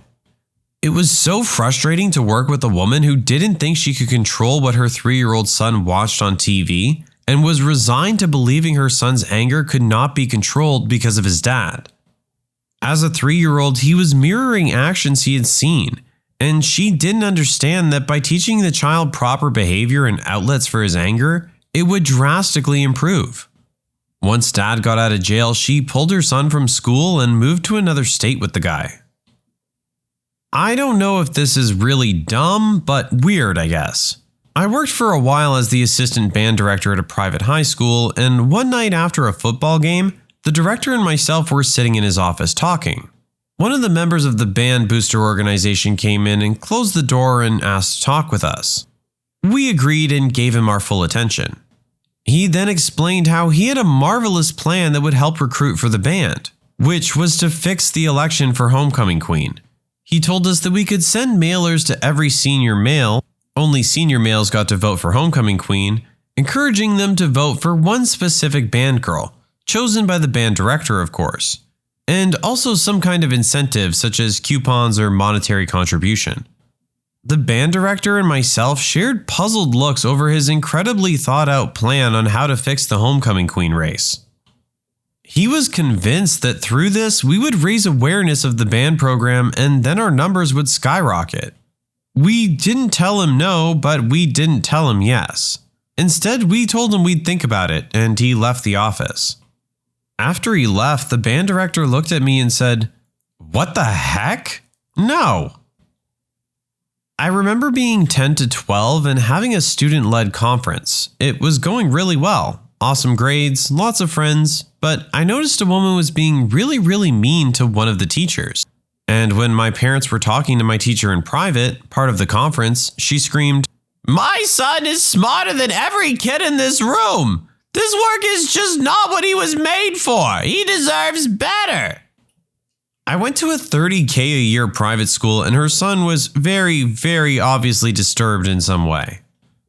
When did your "something is very wrong here" feeling turn out to be true? A few years ago, about 1 a.m. Sunday morning, I had to take my dog out before bed. I live in a rough neighborhood and I am a female, so I usually have my guard up regardless of the time. Before I left the apartment building, my gut told me something was up. The street was completely void of traffic and people except for a van parked out to the side of the road. Outside of it were 3 people whom I quickly identified as male. Right away, my reaction is to keep my head low, put my jacket hood up, and not bring attention to myself. Out of the corner of my eye, I could see they were struggling. On closer inspection, I see 2 of the men are holding up the other man between them. I make the assumption that they're headed home after a night of heavy partying and they're just helping their friend get sick or something. I'm telling myself this to ease my fears. Then they notice me and they stop everything and freeze. I thought that was odd and no good, so I dragged my dog straight back to the building. I don't know if he even got the chance to pee that night. I go to bed and think nothing more of it, until it's time to take the dog out again in the morning. There was a notice in the elevator asking for witnesses as to exactly what I saw that evening, because a dead body had been found. So this wasn't a friend of theirs after all. They were ditching a body. Still upsets me to this day, and I will never ignore my intuition again. A storm was gathering as my dad was driving. I was 8, sitting in the back and looking out the window. I told him, "You better hurry, that construction crane looks like it might topple." Everybody laughed at the idiot kid. That evening, the whole family was watching the local news. They opened with that crane crashing down due to heavy wind. Although nobody had been hurt, I felt vindicated. I heard a strange noise when I woke up. I looked outside my bedroom window to see if anything there had made that noise, and saw my oldest cat sitting on the windowsill outside of the other bedroom. She was staring into the room as if there was something in there that she did not like at all but could not look away. At that moment, I knew there was something or someone in the other room. Then I heard the noise again. It was like a soft squeaking, like someone shifting his weight from one foot to the other on wooden floor. I don't have wooden floors. I told myself there could not be an intruder in that room. It makes no sense that someone could get in there without waking me up, and I gathered my courage and went to check it. When I got to the doorway, I saw 2 of my other cats in the hallway staring into the room, very agitated. I peeked around the corner and heard the squeaky noise again. It was one of my neighbor's cats, very afraid and being trapped on my desk by my cats. I grew up in a fairly quiet neighborhood, and when I was 12, we got our first dog. It was my job to take him for a walk every evening after dinner. This dog was the goofiest, sweetest golden retriever mix. Not a mean bone in his body. He never met a stranger, and when he would occasionally escape, we usually found him in a neighbor's yard playing with some kids. He was the farthest thing from a guard dog you can imagine. So I'm walking him one night after dinner by myself, and suddenly he stops dead in his tracks in the very middle of the sidewalk. Out of the trees lining the neighborhood, maybe 10 feet away from me, this guy just comes strolling on out. I was pretty skittish at that age, and I didn't like being alone with strange men, like at all. So I was immediately unnerved. The guy walked up to me and asked if my dog was friendly. I responded out of sheer anxious panic and said that yeah, he was. The guy reached out to pet him, though my dog snarled and snapped at his hand, which I had never seen him do before. I apologized, made some excuse I don't remember, and hurried away under the pretense of getting my vicious dog away from him. Turns out this dude was a predator who assaulted 3 other neighborhood kids in those trees, and my dog was probably the only reason I wasn't the 4th.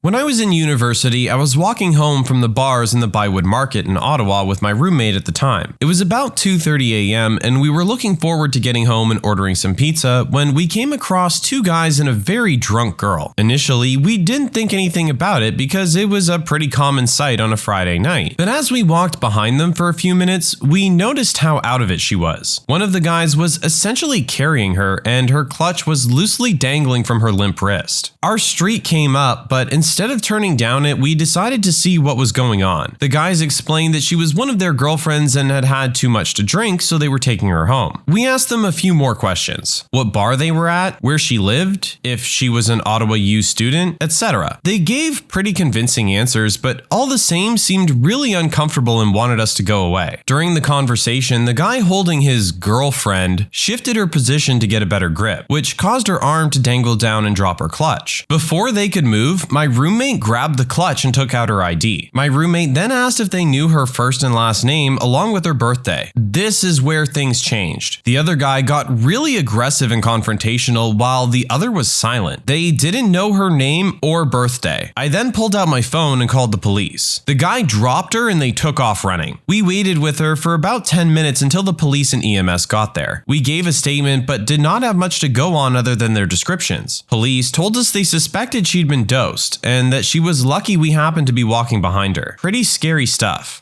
All the praise in the world to these 2 guys. Seriously, you guys are heroes. Too many people would have just taken it at face value and walked away, but you sensed something was wrong and followed through, and as a result protected this girl from a horrible experience.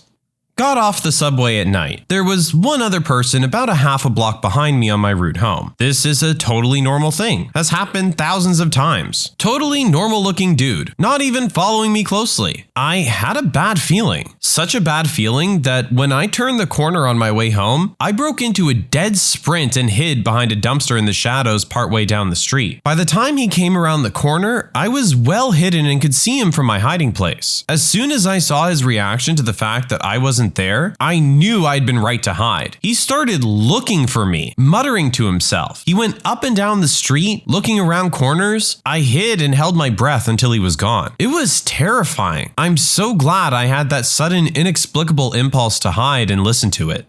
This is another one of those times, guys. If your spider sense starts tingling, listen to it. My friends and I went on a booze run one night back in college. We live in Flint and we were at a friend's house in a relatively bad neighborhood. We had our friend who was 21 go in while the rest of us waited. As we're sitting in the parking lot, we notice a dude standing by the trunk of his car a few rows of parking spots ahead of us. I had a bad feeling about him, so I was watching him the entire time while my friends were all chatting it up and laughing. I noticed my other friend who was driving watching too. Sure enough, after watching us for a second, he pops the trunk, pulls out a pistol and starts walking towards us. We noped out of there and floored it around the parking lot right as our friend came outside, yelled for him to get in and sped off. Turns out there had been a ton of carjackings in that area over the last few months.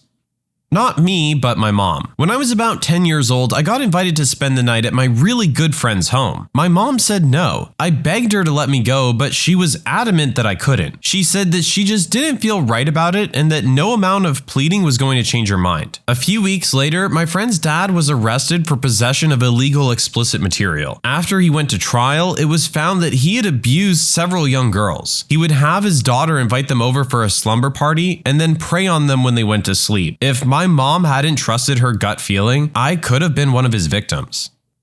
Several years ago on Thanksgiving, my mom was becoming extremely overwhelmed. The holidays have never been a great success in my family, and my parents had issues communicating, which led to a lot of stressful, intense dinners. And if it wasn't them, it was someone else starting a fire. Well, this year was bad. My mom had been cooking for hours to get ready to head over to my cousin's house. My dad was yelling about how we spend too much money on the holidays. It got to a point where my mom told me and my brothers to leave for the party ahead of them. We didn't get far from the house until a really bad feeling started sinking in my stomach. I knew my brothers felt something too. I said, "Can we go back?" And my older brother turned around immediately. When we got there, my father was gone. He had left out of anger and my mom yelled at him to leave. My mother was in her bed, laying still with an empty bottle of sleeping pills beside her. She was still conscious when we came in, but started shaking and was falling asleep. We called 911. I later learned that the pills she had taken would only have put her to sleep for a long time, not actually kill her. But clearly it was her intent. She's had severe depression, and after this, she got some real help. A little different perhaps, but I used to work for a company making barns. We were installing a rail made from old oil lines. I was using a large chop saw to cut the threaded ends off the pipe. A chop saw is basically a large gas-powered chainsaw with a 14-inch diameter fiber blade in this case. I'd gotten to the last cut, and as I stood up, I had the weirdest feeling that something was wrong. Didn't know what, but I knew something was off. I looked around and checked my cut, which was good. Didn't mark the concrete below. Stood there for a solid 5 minutes with saw in my hands, trying to figure out what was wrong. All looked good until I moved the saw enough to notice a large hole burning in the shin of my jeans. Turns out I had stood in the sparks. Luckily, there was enough left for shorts. Oh, that's a close one. This one definitely could have ended a lot worse. I don't know if I had a something is very wrong feeling for this. However, I felt something was off. I was at my mechanic getting routine work done on my car during summertime. I noticed that he had a coat hanger and every single hanger had a well-worn coat on it. I thought it was odd and out of place, but figured it's a mechanic shop. They probably just leave it there from the wintertime. No biggie. Not too long afterwards, maybe a few months, there was a drug bust at the shop. They were using those jackets to hold heroin. Our mechanic is in jail now, and honestly, he was a good mechanic, so I was disappointed. Ironically, my pediatric doctor got busted for bribery to prescribe certain medications and is likely going to jail too. Never had a vibe out of him though. This sucks too, since he was a great doctor. When I was younger, we would go visit my aunt a lot. Her brother-in-law was often there and sometimes watched her kids for her. Well, me and my sister just really didn't like him. We told our mom he made us uncomfortable and that we didn't want to be around him, even though he never did or said anything bad to us. Sometime later, it was discovered that not only was he abusing his teenage daughter, but he and his girlfriend were also abusing my infant cousin and taking photos of it. He's in jail now for a very, very long time. When I was in high school, I had gone to a party with some friends. From the moment we got there, something felt off. I bugged my friends to leave and tried to explain that something just felt off. Well, I was able to bug them for all of us to leave by bribing them with some steak and shake. We found out the next day that a bunch of police came about 15 minutes after we left and arrested most of the kids as well as a group of guys who were caught abusing a girl while she was passed out drunk. So glad we got the F out of there. I was walking with my daughter last week and we heard a siren as we approached a crowded intersection. Instead of stepping close to the edge of the street and waiting for the walk light like usual, my daughter stopped well back on the edge of the grass and touched my arm so I would do the same. A full 30 seconds later, a police car came screeching through the traffic and drove onto the sidewalk to get around cars stopped at the light. If we had been in the customary pedestrian waiting spot, I don't know if he would have seen us, and I'm sure he wouldn't have been able to stop. I asked my daughter why she'd stopped so far back, and she said, "I don't know, I just knew we should." Smart kid. Not me, but my mom. And I'm doing my best to recall the story she mentioned to me a few months ago. My mom has been a psych nurse for over 30 years at a private hospital. One of the patients she was looking after was a very boisterous person in her 40s, and she'd been in the hospital for over a week. One night, Mom noticed this lady was very lethargic, saying that she was just feeling tired and was going to have an early night and to get her meds early. This isn't going where you expect. Mom thinks this is very odd for this lady, but everyone has off days, and so she gives this lady her medication and she goes off to bed. About 5 minutes pass and Mom still has a knot in her gut about this lady and thinks she'll just check on her stats. So she goes to her room where the lady is just about to lay down and checks her blood pressure, pulse, and oxygen saturation. This is pretty rarely done in a psych hospital unless people have other health concerns needing monitoring. This lady's oxygen saturation was down to around 80%, I believe. To put it in perspective, if it falls below 92%, you're cells can't absorb oxygen, and this can cause permanent damage. Mom, in her over 40 years of nursing, has never seen someone with such a low level. She checks again and the same result. Mom calls an ambulance and gets this lady on oxygen. Later that night, Mom gets a call from the hospital the patient was sent to from the doctor, who lets my mom know the lady's fine. She had a blood clot. If she had been left for another 15 minutes, the doctor is certain she would have died. The lady made a full recovery and gave Mom a beautiful scarf the next time she saw her.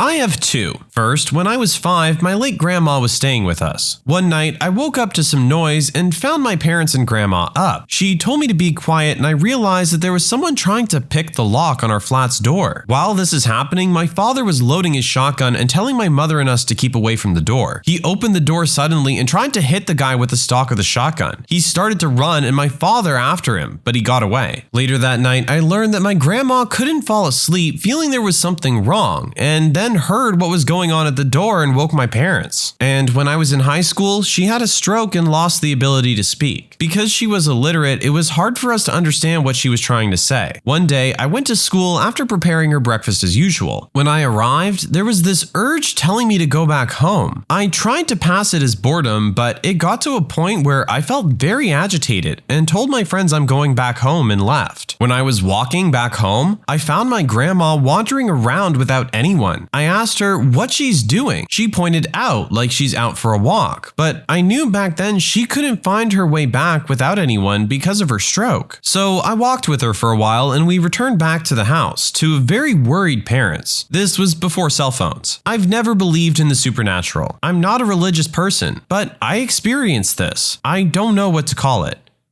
My oldest daughter stopped by my work one day and introduced me to her new boyfriend. He seemed a little off to me, but I decided it was just guy dating my daughter and let it go. Later, he met my wife and I, and she told me later that he seemed off to her too. She has pretty good instincts about people, so we decided to investigate him a bit. Typing his whole name into Google, the first result was a mugshot from a couple of years ago. The third was an active warrant. More searching resulted in finding 3 warrants from different counties, an extensive record, check deception, theft, driving while suspended, driving after a lifetime suspension, and driving while a habitual traffic offender, and a brand new marriage license for him and my daughter. They were going to get married later that week. We of course told her about him, but she insisted that he'd already told her about all that and had taken care of it. We emailed links to her roommate who showed her, but she didn't have any luck talking her out of the relationship. They were in love and everything would work out okay in the end. We sent in an anonymous tip and he was arrested the next day at her apartment. My daughter then found out he'd been lying to her about pretty much everything. He had entangled her in a business he was trying to start that mostly involved her financing things for him, since his credit was trash due to records for bounced checks and theft. She's still working to untangle herself from that. He's still in jail and, according to her lawyer, will be for at least 2 years depending on what happens in 2 other counties. Thank God the parents followed through on their instinct on this one. Apparently, there was already some damage done, but it would have been so much worse if they didn't do anything. I had a math teacher in middle school who came off as creepy. He would try and get close to us guys and try and act like old friends. He seemed afraid of girls for some reason. I didn't like him. He gave me a very bad feeling. After about a year at our school, he wasn't there suddenly. We had a police officer come in and sit us down and interview everyone individually. It turns out he was caught having an inappropriate themed party with some of his former male students from his previous school. He was sent to prison. I got to the airport early and got something to eat at the restaurant, boarded the plane, and everyone is on and I suddenly get a feeling of panic. Nothing else, just panic. I was used to traveling 3/4 of the month back and forth every week, so no problems flying. But in this case, I had to get off that plane. I grabbed my stuff, ran past the flight attendant and said, "Don't wait for me, I'll get another flight," and sat down trying to calm down. An announcement comes over the speaker that they're looking for me and my flight is leaving. It leaves. I watched the flight start to take off. This was in Detroit, by the way. Then it happened. The worst cramps I ever had. Ran to the bathroom. Food poisoning from the restaurant. I would have been on a 2-hour flight, stinking up the plane while ejecting the contents of my stomach from both ends. I'm sure the entire passenger compartment thanks me, though they don't know. When I was a little kid, I stepped outside to walk home from my neighbors 2 doors over. I smelled what I knew was a bear, which are common where I live. If you've ever smelled a black bear, it's not that different from a skunk, which is what my friend's mom told me it probably was when I asked her to drive me home, even though my house was literally right around the corner. The thing is, a skunk's smell is strong, but it doesn't travel. A bear's smell is more permeating. Begrudgingly, she drove me only to see the bear sitting on my back steps outside the door I would have tried to enter my house with. Black bears aren't that vicious, but my friend's mom apologized immediately about not believing me. Could have walked straight into that thing at the age of 12. When I was doing my PhD, I got offered the chance to do a Central European University summer school program to do a course that would have been extremely valuable. I even got offered a full scholarship to do the course, and free accommodation, etc. A really amazing deal. 2 weeks before I was supposed to leave, I said to my boyfriend at the time that something's telling me I shouldn't go. And I was like, WTF, brain? This is the opportunity of a lifetime. But the don't go feeling just kept getting stronger. So I withdrew from the course, feeling stupid for doing it. The day after I was scheduled to leave, my perfectly healthy mom got sick. A week later, she was in a coma. A week later, we had to turn off life support. Her funeral was a week after that. I would have been away in her last waking moments. I knew some people who were really into off-roading in modified Jeeps. Once, they were invited by a group of people I did not know to go up a mountain in Colorado. They chose not to go, and everyone in the 4 Jeeps that went got caught in an avalanche and died. At a research institute, I walked into a mouse procedure surgery room for a quick moment to grab something and leave. After walking out, I felt, well, to be honest, like I was a little high. There were 3 other people in that room, including 2 undergraduates, so I got worried and went back inside to check things out. When I got back inside, I asked if they were feeling okay. One of the undergrads turned to me and said she was fine, but was flushed and looked a little out of it. So I went around to all the isoflurane chambers, an odorless volatile liquid that KOs mammals at low doses and kills them at higher, looking for leaks. Sure enough, the gasket at the bottom of one of the chambers had failed and it was leaking out and immediately boiling into gas and filling the room. I told them that their isoflurane was leaking, and the postdoc told me they were fine and that he uses that machine all the time. He also pointed out that the isoflurane was in an air curtain biosafety cabinet, and so even with the leak, they were protected. I called him an idiot because a biosafety cabinet recirculates air and doesn't evacuate it like a fume hood, which is what he should have been using. So I ignored him, propped open the door, and ordered the undergrads to get out of the room. I then went to their lab manager and told her what I had found. Their lab manager came down like the wrath of God.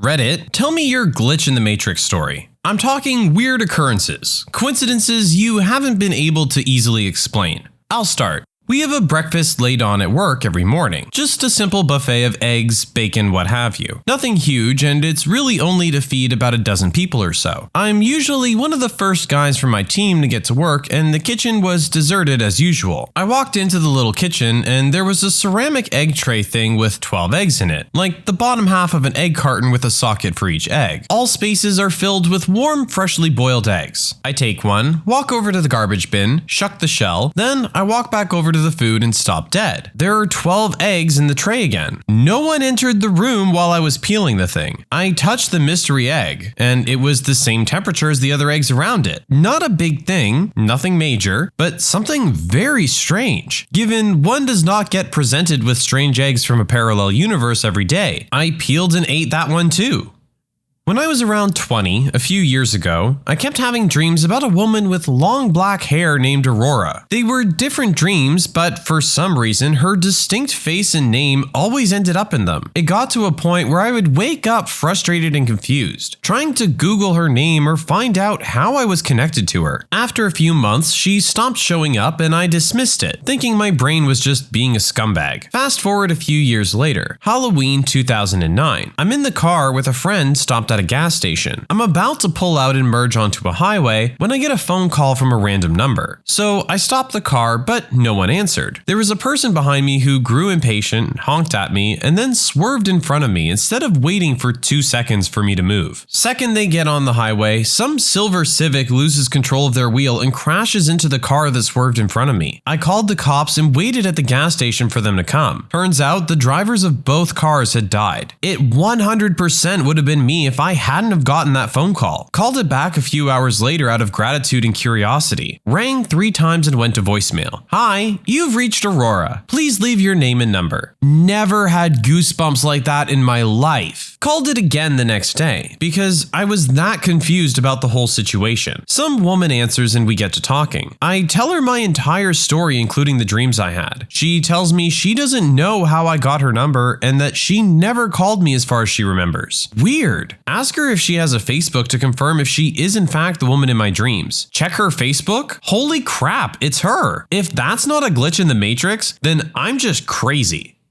This happened about 15 years ago. I called my friend up and he wasn't home, so I left a message on his answering machine. I said, "Hey, it's me. Sorry I missed you. Call you later. Bye." And then I hung up and left the house. I made no other calls. Later that day, he called back and says, "Wow, that was quite a message you left. Who was that girl you were talking to?" I was like, "What are you talking about? I wasn't talking to any girl." Well, as it turns out, the message didn't end after I said bye. I had to go over to his house and listen to this message a few times. After my initial message that I did leave, there was a slight pause and it continues for another 30 or 40 seconds or so of me talking to some strange girl. It was my voice, but a conversation I never had with a girl whose voice I didn't recognize. You could compare it to the message I know I did leave, and the two voices were indistinguishable. Not just the voice, but, talking mannerisms. It was my voice. Also, references to my occupation and activities were the same. Basically, in this conversation, I was talking to this girl about going skiing, but I had to go down to my shop and work on a car first, which totally correlated to me. Then the message just stopped. It was recorded on one of those digital answering machines that recorded the message to a chip, so there was no tape I could have taken and had analyzed. Unfortunately. Also, neither I nor my friend had party lines, so that's not an explanation. It was very freaky. I can't explain it.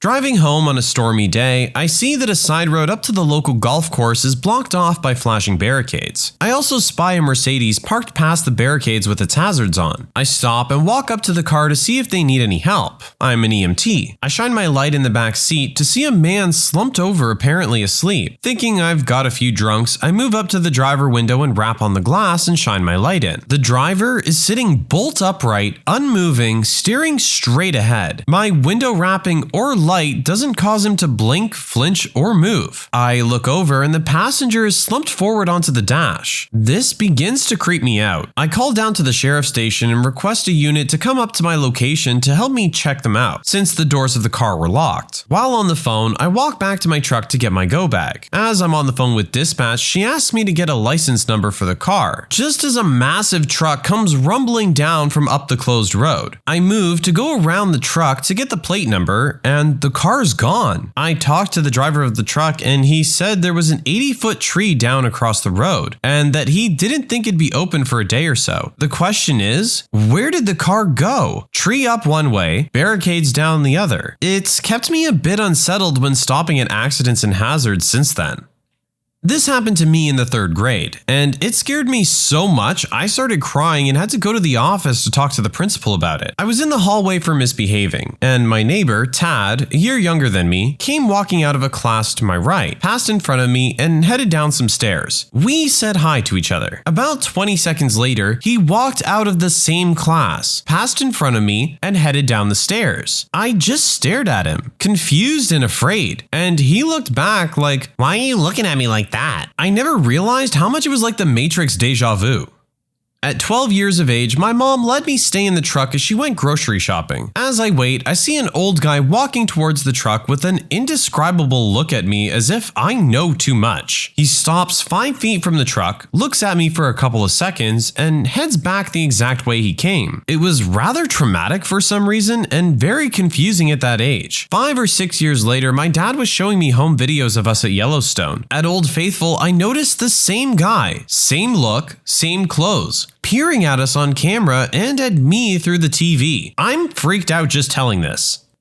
At a friend's place back in 2008, when we were all teenagers, we had a cool shed at a friend's that we'd hang out in every weekend. It had 4 sets of bunk beds, tables, a fireplace, TV, fridge, etc. The whole lot. One night, we were all hanging out in there when I decided I needed to use the bathroom. I walked out the front door of the shed and started walking to the right where I stopped. Now, let me explain the layout here. As you walk out of the shed, his house is to the left, and to the right is where we all parked our cars. Further out, you're left with empty fields and trees. It was dark by now, the lights from the house illuminating the space between the house and our cars, but trailing off just past them. As I took a step to the right, intending to go behind the cars to relieve myself, I saw my friend's older brother standing there. I watched him for a good 5 to 10 seconds as he stood there, facing into the darkness. He then proceeded to walk behind a couple of trees and a car before he disappeared. Confused, I walked back into the shed and asked my friend what his brother was doing by the cars. The conversation went as follows. "Hey man, what's your brother doing by the cars?" "What do you mean?" "He just walked off behind the cars." I'm right here. I looked over and there his brother was, sitting down on one of the chairs with a drink. He was wearing the exact same clothes I saw him in, and the only way to get into the shed was through the door that I was standing in the way of. To this day, I have no idea how it happened at all. I'm guessing I was just seeing things, but the fact that I watched him walk around for a good 10 seconds has always puzzled me. I've never had anything else like this happen. I have one of these that involves the Matrix. I got my wisdom teeth out in 2000, right around the time that the original Matrix came out on VHS. I was bombed completely out of my mind on Percocet after coming back from the surgery. I had awful wisdom teeth, and my mom basically just dropped me in bed and went and rented the movie for me because I'd never seen it in theaters. I remember being irritated that the sun through the window was making the TV glare, but being too out of it to get up. A little bit after the black cat glitch in the Matrix scene, I passed out and apparently slept for about 8 hours. The tape in the VHS machine kept rewinding itself and playing over and over again. I woke up and the movie was at roughly the same spot as when I passed out, but it was completely dark outside. 0 time lapse for me. Completely lost my mind. Started freaking out and screaming because I thought I discovered the secret and somebody turned off the sun. I remember crying and trying to explain to my panicked family who have never let me live it down. I think the strangest glitch I found was back when I was in high school. I was talking to a friend on the phone, describing a dream I had about an ice skating rink, and then he starts to describe the rest of the dream to me from the opposite point of view. It was a while ago, so I don't remember everything, but we both described the scenery, what the people were doing, etc. It really freaked me out when it happened.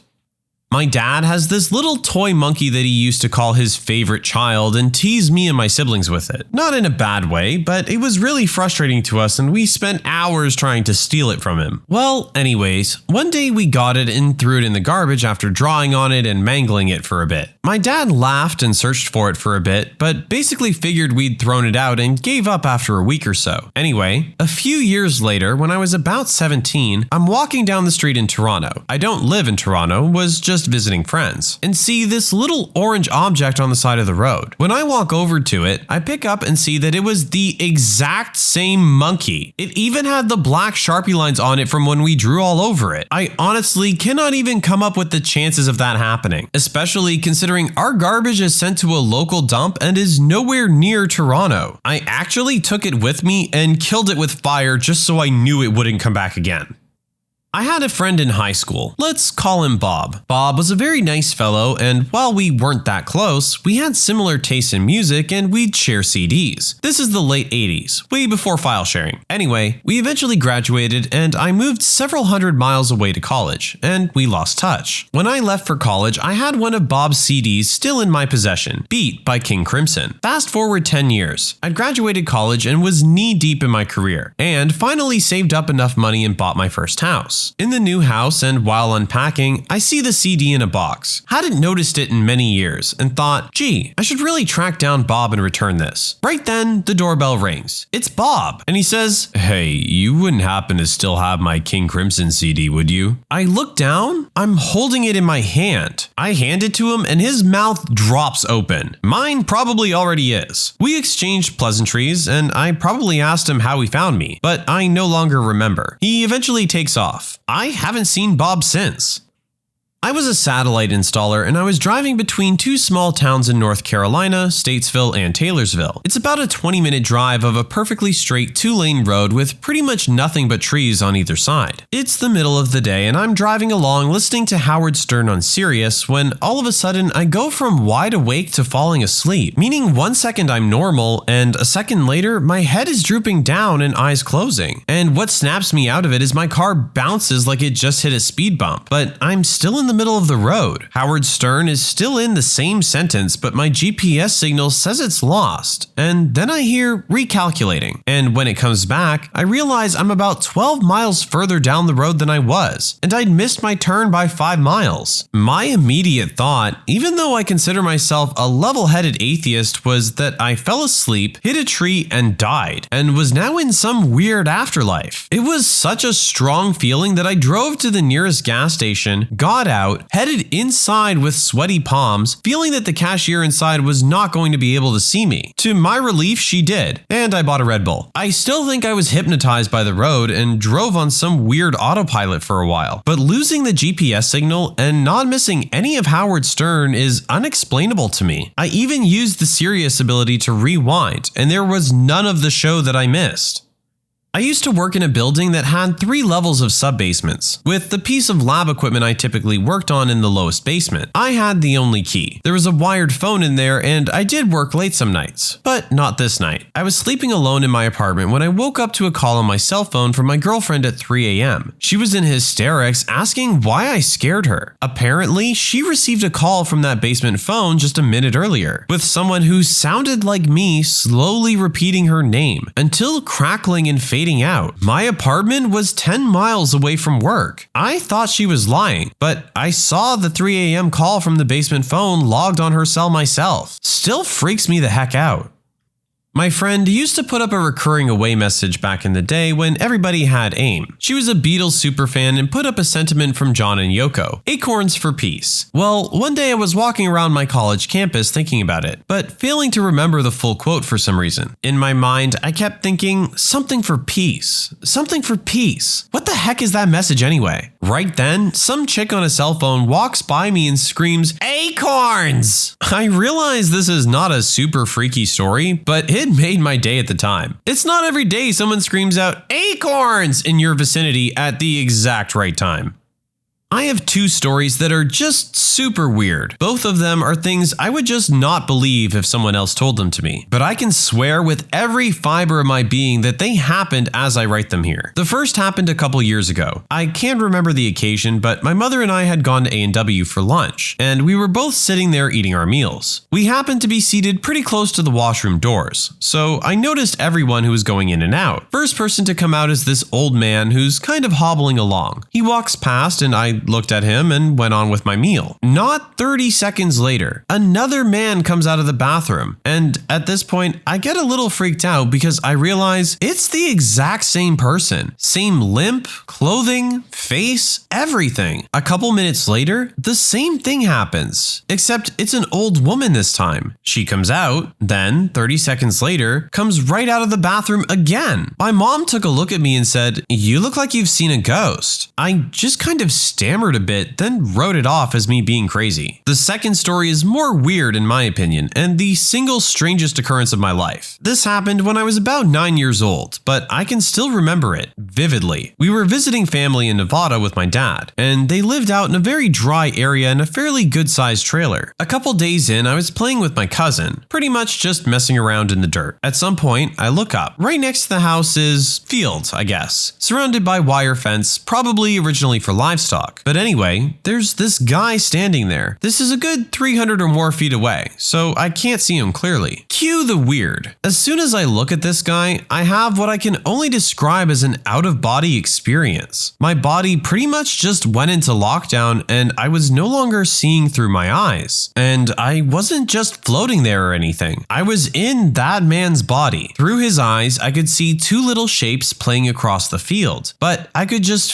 feel that he saw the shapes as animals. And then I realized he was holding a shotgun. After that, I regained my body and blurted out, "We have to go indoors," offering no explanation to my cousin, who thought I was nuts. I didn't tell anyone because I just didn't know how to express it to other people back then. I've only since told my brothers, but I don't think they believed me. Still freaks me out when I think about it today, because it's the only time I've ever lost control of my body. It was almost like a dream, but the whole thing was happening in slow motion. Josh, the guitarist of the band's best friend Matt, had died a couple of years back. He always talked about the kid and he seemed like a great guy. Josh always had this reoccurring dream where Matt was standing on this abandoned street, which supposedly was metaphorical for purgatory. Josh had all these conversations with Matt in these dreams, and because he had overdosed unexpectedly, he felt like his spirit was not able to move on. At the end of the dreams, Matt would take a bulb from the street light on the street they were standing in the middle of. Josh described these dreams in extreme detail, and I could pretty much picture what the street looked like. Fast forward to about 6 months into touring with these guys. They were huge Bright Eyes fans and wanted to stop in Cassadaga, Florida. Bright Eyes singer wrote an album there, and it's a really creepy, spiritual medium place. It might be worth noting that 6 out of 7 of the people that I was with were all atheists. So we drive into Cassadaga around 2 or 3 a.m. and drive around. Suddenly, this big black dog comes in the middle of the road and just stops and looks at us. The guys in this band were weird as heck and were saying things like, "Follow the dog, it's trying to show us something." And in my mind, I'm just thinking they're all idiots. We follow this dog for a few blocks as it was walking pretty slowly. All of a sudden, we turn a street and this dog bolts. We try to speed up, but Josh says, "Stop the van. This is it." We're all confused and he gets out of the van and looks around. This is it. This is the street in my dreams. We hang out for about 15 minutes, and from the way he described the street, from having houses on the left to a park on the right, it was definitely the street. As we get in the van, a street light goes off and we just drove off. He claims he never had any more dreams about it, and that was closure on everything.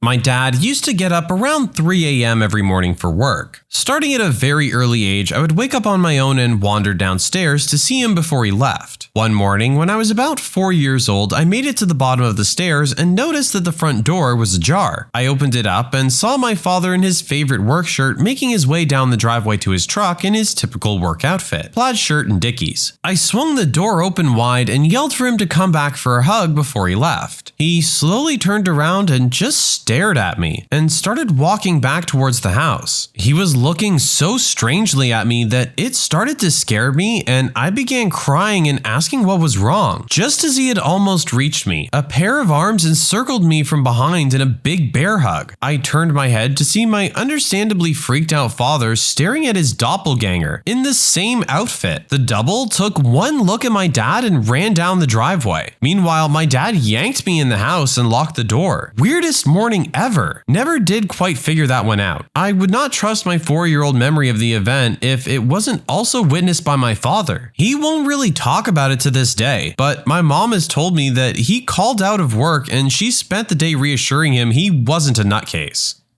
I was in class one day, sitting in a group of 3 people, including myself. We were talking and my friend dropped his pen on the desk. I saw it stall in midair for a second, then drop on his desk. My friend asked, "Did anyone else see that?" All my friends saw it, and it was the weirdest thing I've ever seen. To this day, I have no explanation for it. It wouldn't be a big deal if there weren't 3 of us that witnessed it happen.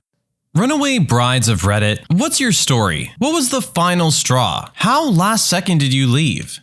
On my 18th birthday, my boyfriend proposed to me at my party, in front of all my family and friends. I said yes, mostly because I was too embarrassed to say no. We'd been dating for 2 years, but I was just about to start university. I wasn't ready at all. I asked later, when we were alone, if we could have a long engagement, at least a year or 2, and he agreed. We told our families and friends we would be waiting to get married. Less than 3 months later, his mom and my mom took me out for lunch and decided to take me to look at wedding dresses, because it's It's never too early to start planning. When I saw a really lovely dress that was on sale, my fiance's mother insisted on buying it for me. Their family was quite wealthy and had money set aside for all of my fiance's milestones: education, first car, wedding, etc. She told me they were happy to cover the major costs as they were the ones who wanted a big wedding, and I joked I could pay her back in grandchildren. A few weeks later, his mom introduced me to a friend who was a florist. Next thing I know, I'm looking at bouquets and discussing table arrangements. Then my fiance starts talking about venues for our wedding, saying we need to start planning so we can find the perfect place. By this point, I'm truly panicking. I'm just a few months into university. I haven't even fully decided what I want to do with my education. Now I'm choosing venues for a wedding that's supposed to be years away? A wedding that's suddenly looking like nuptials of a minor royal? I tried talking to my fiance, but he just wouldn't listen. We saw a venue we liked, but they had no availability for almost 2 years.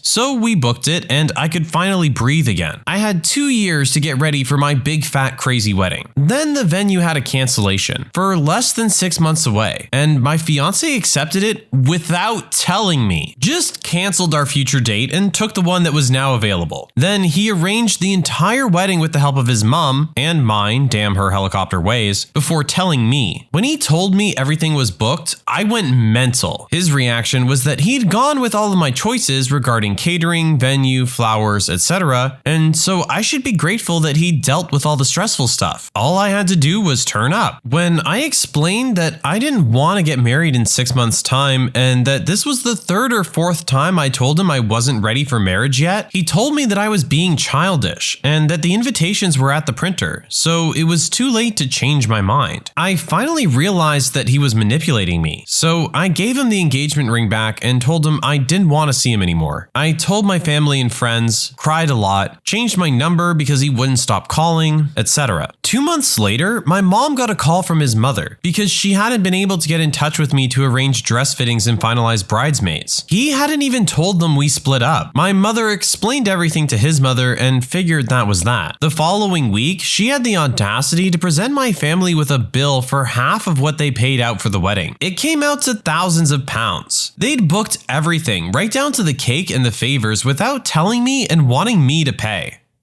My friend met a guy and within a week they were engaged. He was in the military and ghosted her about a month after proposing. 6 months later, he turns up and starts working at the same place as her and acted like he didn't even know her. Does that count?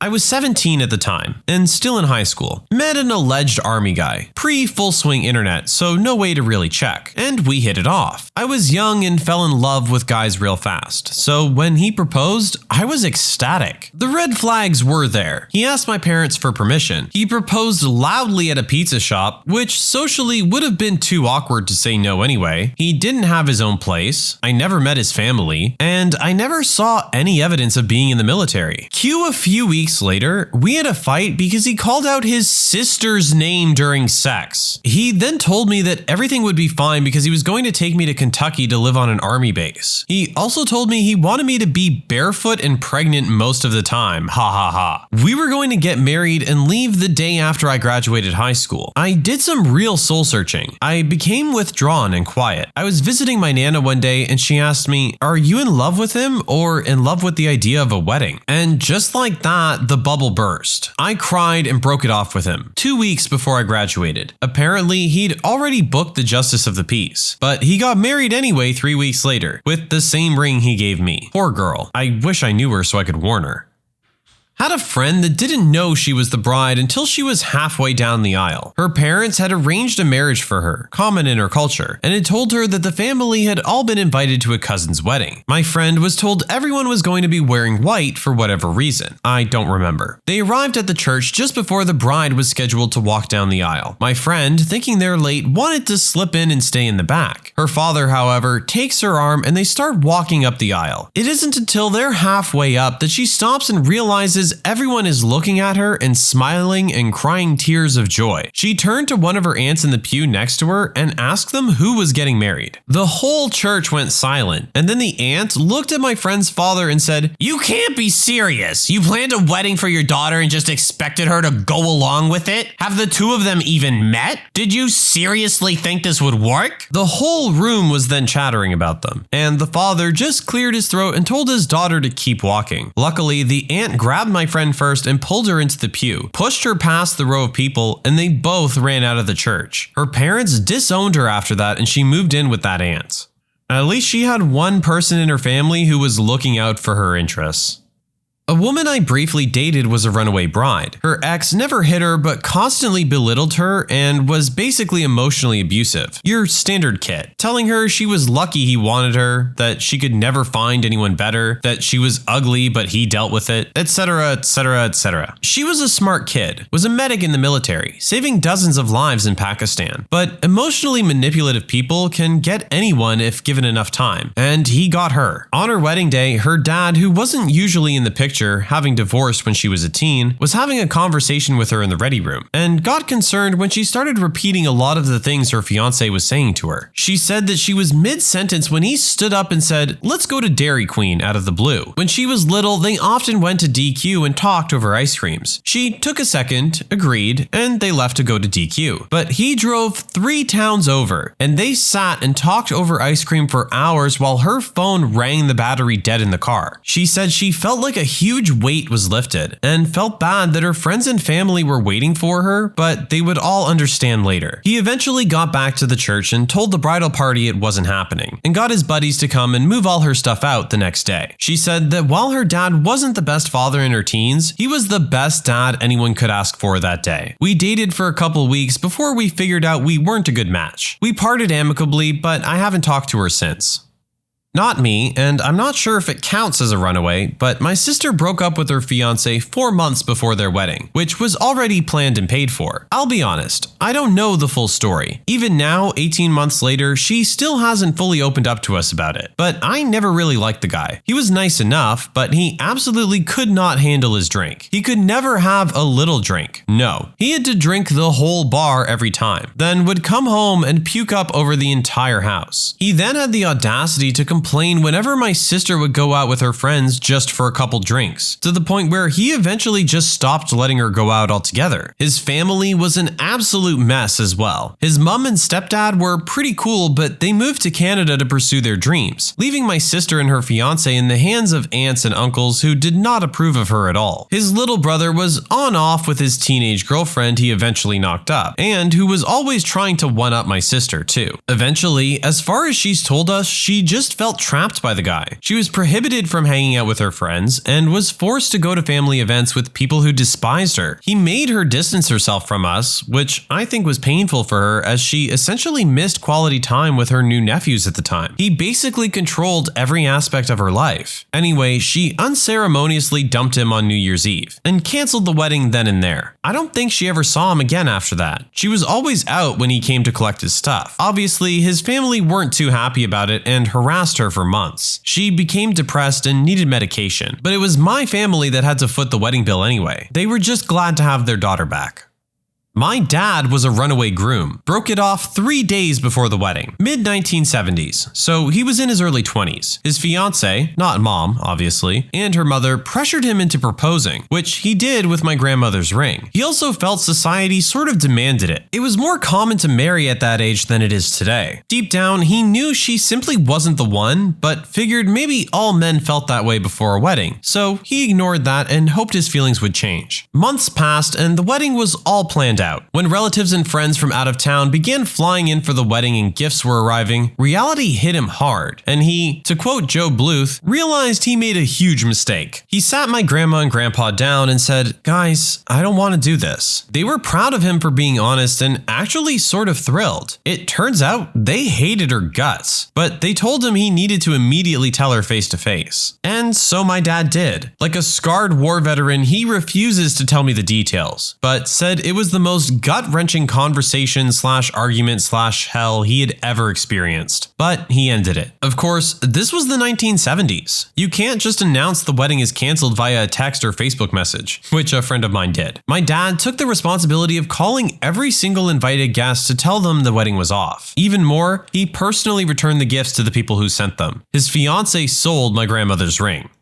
My boyfriend at the time had a female friend who, the night before her wedding, finally spilled to several friends, including him, that her fiancé had been emotionally and physically abusing her, and she wasn't sure she could get married. We'd all noticed her being distant from us, but she would deny every time that something was wrong. The next day, her family mobilized to get the word out to all of her guests, and a bunch of her friends essentially forced themselves into the guy's house to get all her things back. My boyfriend was a cop, so had a duty to press charges or say something to the guy. I was never clear on this part. The woman was pissed off at him for a while, but now a few years later is seeing someone great whom I've actually known forever and is quite a bit happier now. Plus, she knows friends and family have her back and can get things done. I was engaged, so almost a bride, and there were several final straws. A few were before the engagement. He lived in his car at the time, no judgment on that, but it is relevant, so was not financially stable, and this was just a couple of weeks into dating. Another was him wanting me to send selfies of myself, proving where I was at all times, and what I was wearing, which was 99.9% my work clothes. Black long sleeve shirts and pants, cause I'm a server, and I'm at work. So if I wasn't texting back fast enough, apparently I was with another man. About a month into the relationship, he demanded a key to my condo so he could see me whenever he wanted. The final straw was when he proposed, for down on one knee and said, "I knew we were meant to be each other the moment we matched." On Tinder, go figure. "I love you so much. Now I can show everyone I own you. Will you marry me?" Boy, bye. That was 3 months into the relationship. I had never met his family, but heard a lot about them. He had only ever met my mother, but that wasn't planned. I said no immediately and walked away. He tried getting into my condo countless times and calling me. Unfortunately, I had to change my number and get a restraining order against him. He was, and probably is, still crazy AF.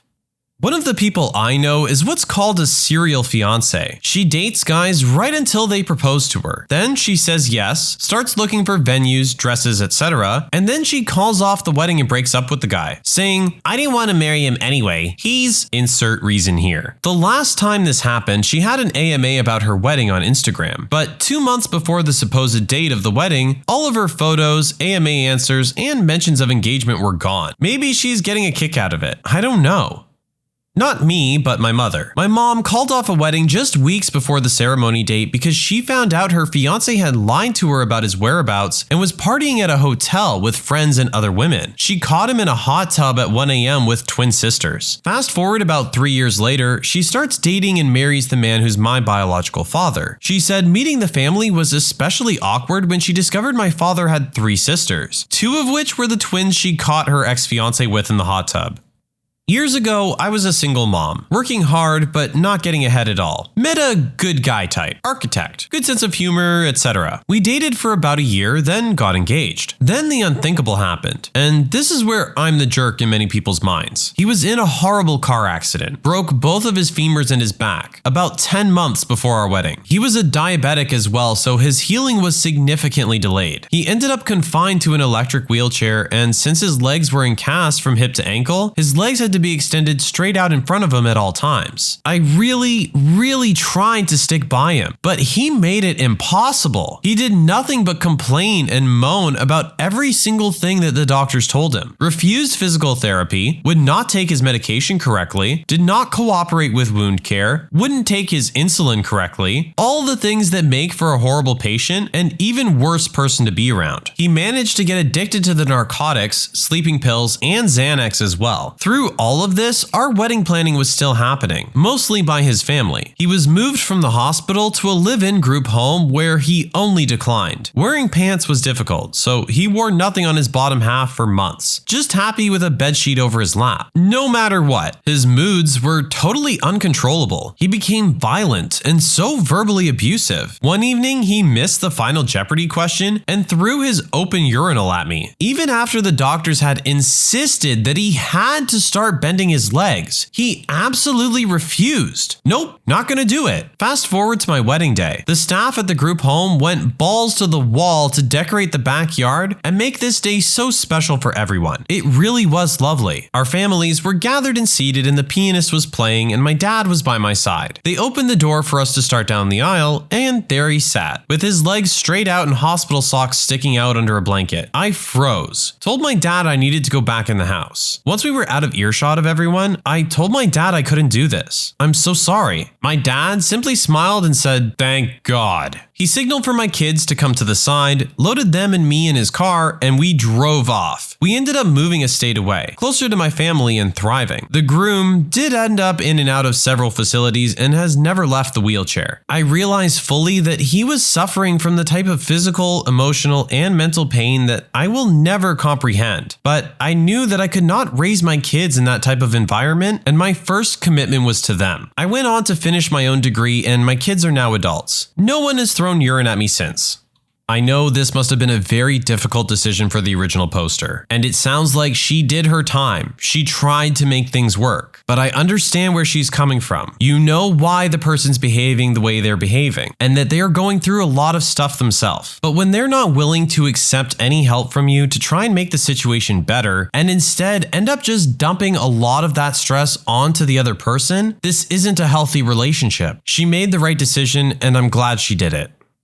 I was almost the runaway bride, and I regret not making that decision. Dated my high school sweetheart for almost 2 years before the jealousy became overwhelming. I broke up with him a month after we graduated, but we were going to the same college and met up again that fall. I found myself pregnant by that October and was kicked out of my Catholic home. His parents let me stay with them, but we could no longer live in sin and had to be married. I didn't want to go back to living in my car, so I agreed. My parents wiggle back into my life before the wedding. Fast forward to the day of the ceremony and the music begins playing. I stand to start walking down the aisle. My dad takes my hand and says, "You know, you don't have to do this. You could just come home with us." WTF? Could he have mentioned this an hour, a day, a week before? I've always hated drama and didn't want to be that person. So I just said that I couldn't, and I got married. My ex was controlling, manipulative, and how abusive he was had become much less subtle since I became pregnant and turned overt when we moved out of his parents' house a year later. I ran when he nearly hit our baby's skull with his shoe, which he threw because he'd found something in the carpet I didn't vacuum properly. Yeah, I totally should have picked the runaway bride option.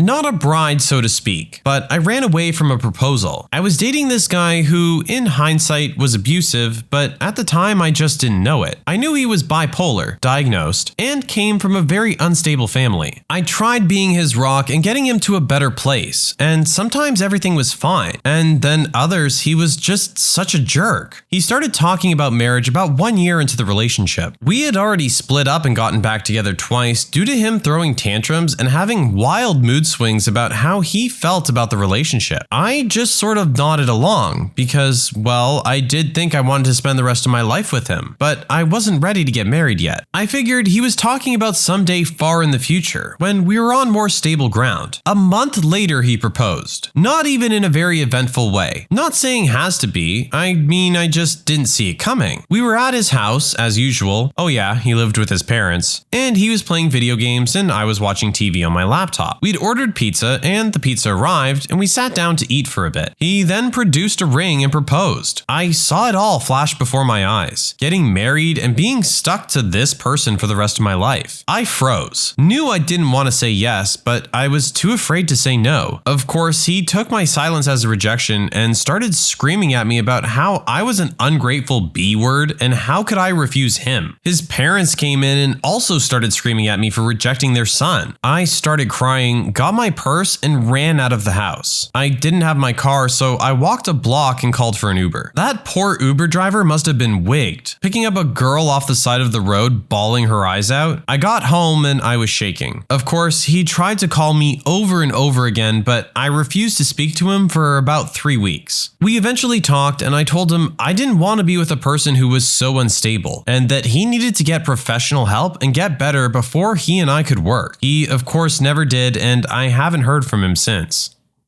We'd been together for 6 months when he proposed. We were both young at the time and weren't even living together. My gut told me right away that it was too soon, but I said yes anyway and went along with it because I thought he loved me and I loved him. I really thought that we could build a nice life together. I made it clear that I wanted to wait a while before we actually got married, but he was keen to speed things along as fast as possible. I didn't even want to tell our families about it yet because I knew they would give us grief over getting engaged so young, and only a few months of being together. As things moved along, I made it clear that I wasn't ready to get married at my age, and wanted to spend more time with him before we went through with it. He sort of threw a fit and accused me of cheating on him because there was no other reason in his mind I could possibly want to wait to marry. Things started to get really toxic, and I eventually left him for good. I gave him the ring back and parted civilly, but he wasn't about to let it go so easily. He was calling and texting me constantly for weeks, accused me of being obsessed with him and following him around, and I started to realize that he was not in a normal state of mind. I was scared, but it calmed down after a while and things started to get back to normal. Unfortunately, he started spreading all kinds of nasty rumors about me, about how I accused him of being abusive and was abusive towards him. His entire family turned sour towards me because of it, and it was difficult because we shared most of our friends. He ruined my reputation and my self-esteem, but it made me realize that I really dodged one hell of a bullet by refusing to marry him. Every so often, he messages me on social media asking to get back together. I either don't reply or give him a polite but very firm no. This doesn't really matter, but it's another funny little detail. He gave my engagement ring to his mother as a Mother's Day gift, and now she wears it all the time. She has to know what used to belong to me, but still finds it to be a sweet gift from her insane son. Lawyers. Has there ever been a time the opposing counsel accidentally proved your case for you? And what happened?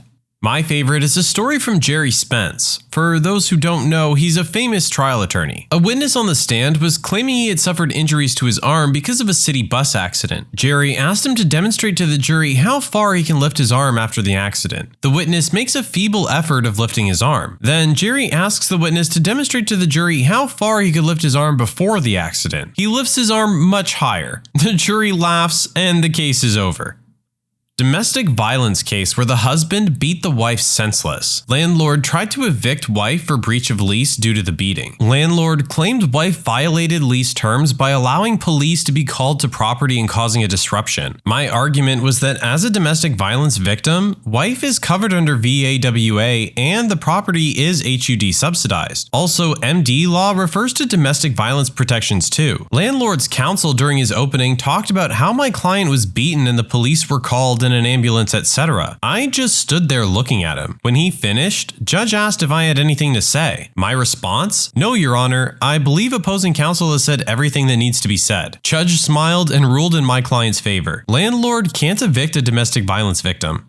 My family did foster care for a few years, and we fell in love with the last girl we took in, now my younger sister. She was required to keep in regular touch with her emotionally and physically abusive birth mom, the intention being for them to eventually reunite. This woman was a horror. Every single time they interacted, she'd spend the duration painstakingly shredding my sister's self-confidence. My parents worked hard to establish a strong rapport and a supportive environment, and she blossomed under their care. She's one of the most resilient people I know. When the state tried to return her to her mom, she didn't want to go, so my parents made a claim for guardianship. This seemed like it would be an uphill battle. Here we were, a family of randos trying to steal a kid from her rightful mom. We were really afraid that she would have to go back, and that her crappy family would systematically undo all the hard work she'd done rebuilding her self-esteem. Fortunately, her idiot mom decided to represent herself at the guardianship hearing. I wasn't in the room, but I heard the audio recording later on, and it's incredible how thoroughly this woman shot herself in the foot. Here are some highlights. She kept trying to testify while cross-examining people. Example, would it surprise you to learn that blah blah blah? The judge called her out for this like 6 separate times, and she just kept doing it. She would admit to various incidents of emotional abuse, but then try to argue that it was all justified because her daughter was being a B-word. She'd ask witnesses, for example, and wouldn't you be angry if your daughter did XYZ? Yes or no? My personal favorite and the best example of her proving our case. It is absolutely not true that I hit my daughter with a wooden spoon. I only tried and missed. I'll prove it. I can show you the mark it left on the doorframe. Needless to say, we won guardianship. My sister never has to see that awful woman again unless she damn well pleases.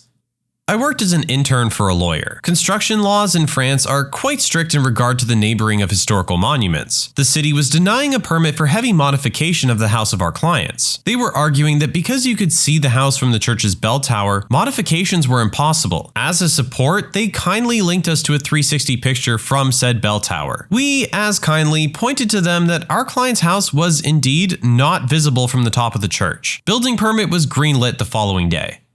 Not a lawyer, but I am a former insurance fraud investigator. We were at a hearing before the WCB. I had something like 18 hours of video spread over a 2-week period of a claimant doing roofing work. The problem for me was that the video didn't get a clear face shot. Normally, what we like to do was get in close, show the face for a positive identification, and then zoom out. Bonus if the claimant was wearing distinctive clothing that could easily be tied to him. Because of where this guy lived, all I could do was show someone who matched his description getting out of a truck registered to him every morning. He wore a hat, he had a beard, and he had neither at the hearing. So the company lawyer is prepping me and basically letting me know to be on point, because the claimant's attorney is almost certainly going to challenge the fact that it is his client in the video. If the video got tossed, the case was lost. About 2 minutes into the hearing, claimant's attorney agrees to stipulate to the fact that it is his client in all of the video. All of it. Our attorney was shocked. That was pretty much the only leg he had to stand on. Claimant's attorney was incredibly smug right after this, like it was no big deal. Evidently, his strategy was to show that his client wasn't really a professional roofer since he was doing the roof the wrong way. He tried to get me to answer questions about roofing. I refused as it was beyond the scope of my work, and he just wouldn't let it go. After about an hour of back and forth over this, the judge finally said, "Counselor, it doesn't matter if your client is doing the work well. What matters is that he has stated numerous times and under oath that he cannot work. Whether he's doing it for free, for cash, or for fun has no bearing on the fact that he's doing roofing work while collecting compensation benefits which he was awarded because he couldn't do roofing work." The guy lost and had to repay a bunch of benefits. After a few of those hearings, I began formulating a list of lawyers I would never hire and ones I would absolutely want on my side.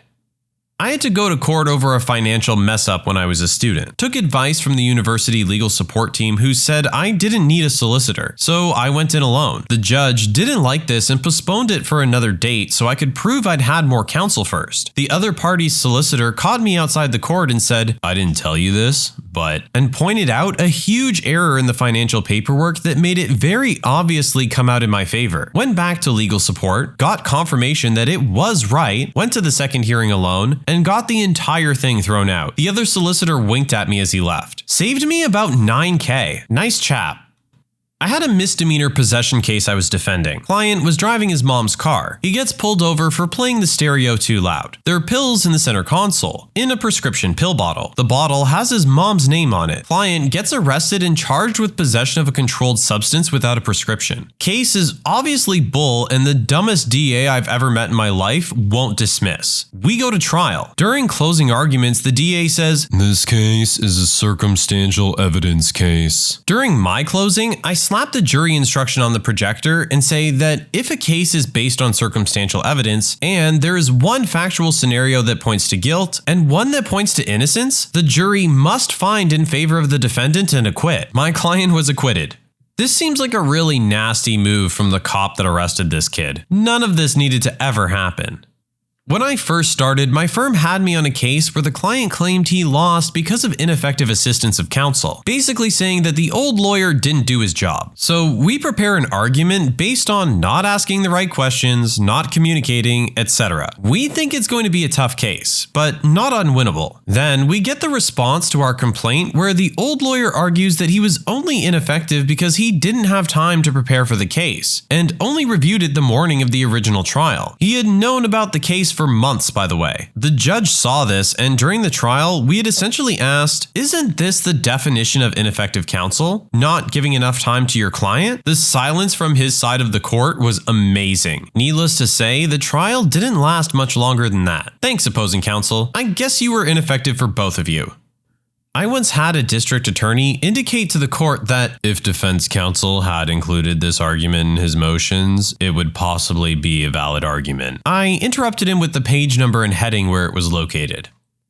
I was an attorney for the estate of a husband defending against claims for money by the separate estate of a wife over proceeds from the sale of a business back in 1996. Both husband and wife died in 2010. Suit was filed in early 2011. Went to trial in 2014. Wife got around 10% of the business in 1996. Husband got the rest. He had built and operated it for 35 years prior to marriage and sold it 7 years into the marriage. The whole case hinged on whether the valuation of the business in 1996 was reasonable or not. We say, you can't value a business 15 years later with all the documents gone and all the main people in the business dead or missing. They say they have enough info to show the 1996 valuation should have been higher. Opposing counsels get a big-time expert to testify that the business sold of $45 million based on a valuation, but should have sold for $70 million, and the husband hid $25 million in real estate in the transaction. We get that testimony and then realize the 1996 valuation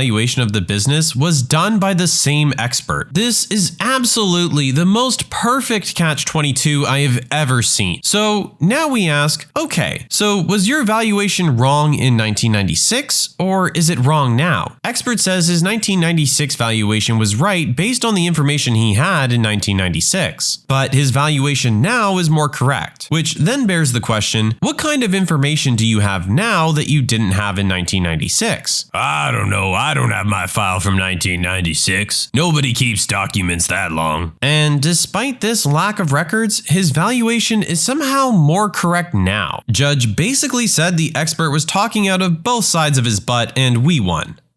When I first started practicing, I handled a custody case where my client, mom, had a problem with dad smoking around the kids. I asked him if he regularly smoked around the kids, to which he replied that he doesn't smoke tobacco, only weed in the house. Obviously, this raised eyebrows as it is illegal in my state. He then went into a long diatribe about how he only follows the law of the streets. He actually said this, and doesn't recognize the authority of the court he was currently in front of. Needless to say, mom got full custody, especially after dad was arrested for going to the court service officer's house late at night and trying to kick her door in. My public defender wife was trying a case where the defendant was accused of filling fraudulent prescriptions. Now, keep in mind that public defenders deal with a lot of shady characters who maintain their innocence with increasingly implausible stories as the evidence gets worse. So you can get a bit jaded after a while, but you don't have to believe your client's story to represent them vigorously. So the prosecution has grainy surveillance video of someone who looks like the defendant getting the prescription filled and the ID used to fill it, which belongs to the defendant. Defendant maintains that someone stole his ID and is using it because they look similar, and never reported the ID as stolen. My wife is skeptical that the jury will go for that, but she's always willing to go to trial if that's what the client wants. So preps that defense and heads into trial. Prosecutor brings in the pharmacist who reported the prescription issue, goes through the usual routine of establishing who she is, where she works, was this ID used that day, etc. Finally, the prosecutor asks the pharmacist if the person who attempted to fill the prescription that day is in the courtroom.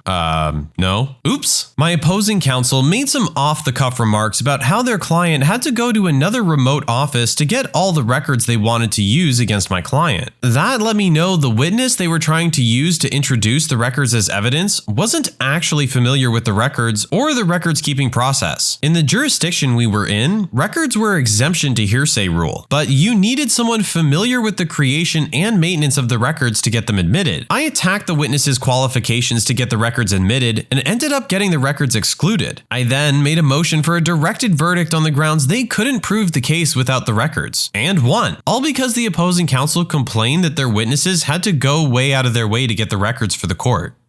I had a hearing where the opposing party offered an updated contract that my client supposedly signed, except it was a horrible copy and barely readable. Then he assured the judge that the new contract was exactly the same as the old contract, except for the party name at the top. The original contract was in his mom's name, the new one in his name, and the date of the contract itself. He made that assurance multiple times. After he exhausted himself saying how everything was the same, I pointed out to the judge that half the provisions were different and that my client had never signed that form. The judge asked if we were really accusing him of forging my client's signature, since that's a serious accusation. I held up the guy's prior conviction for contract fraud and said, "I absolutely am, Your Honor. We won. Hands down, no further argument needed."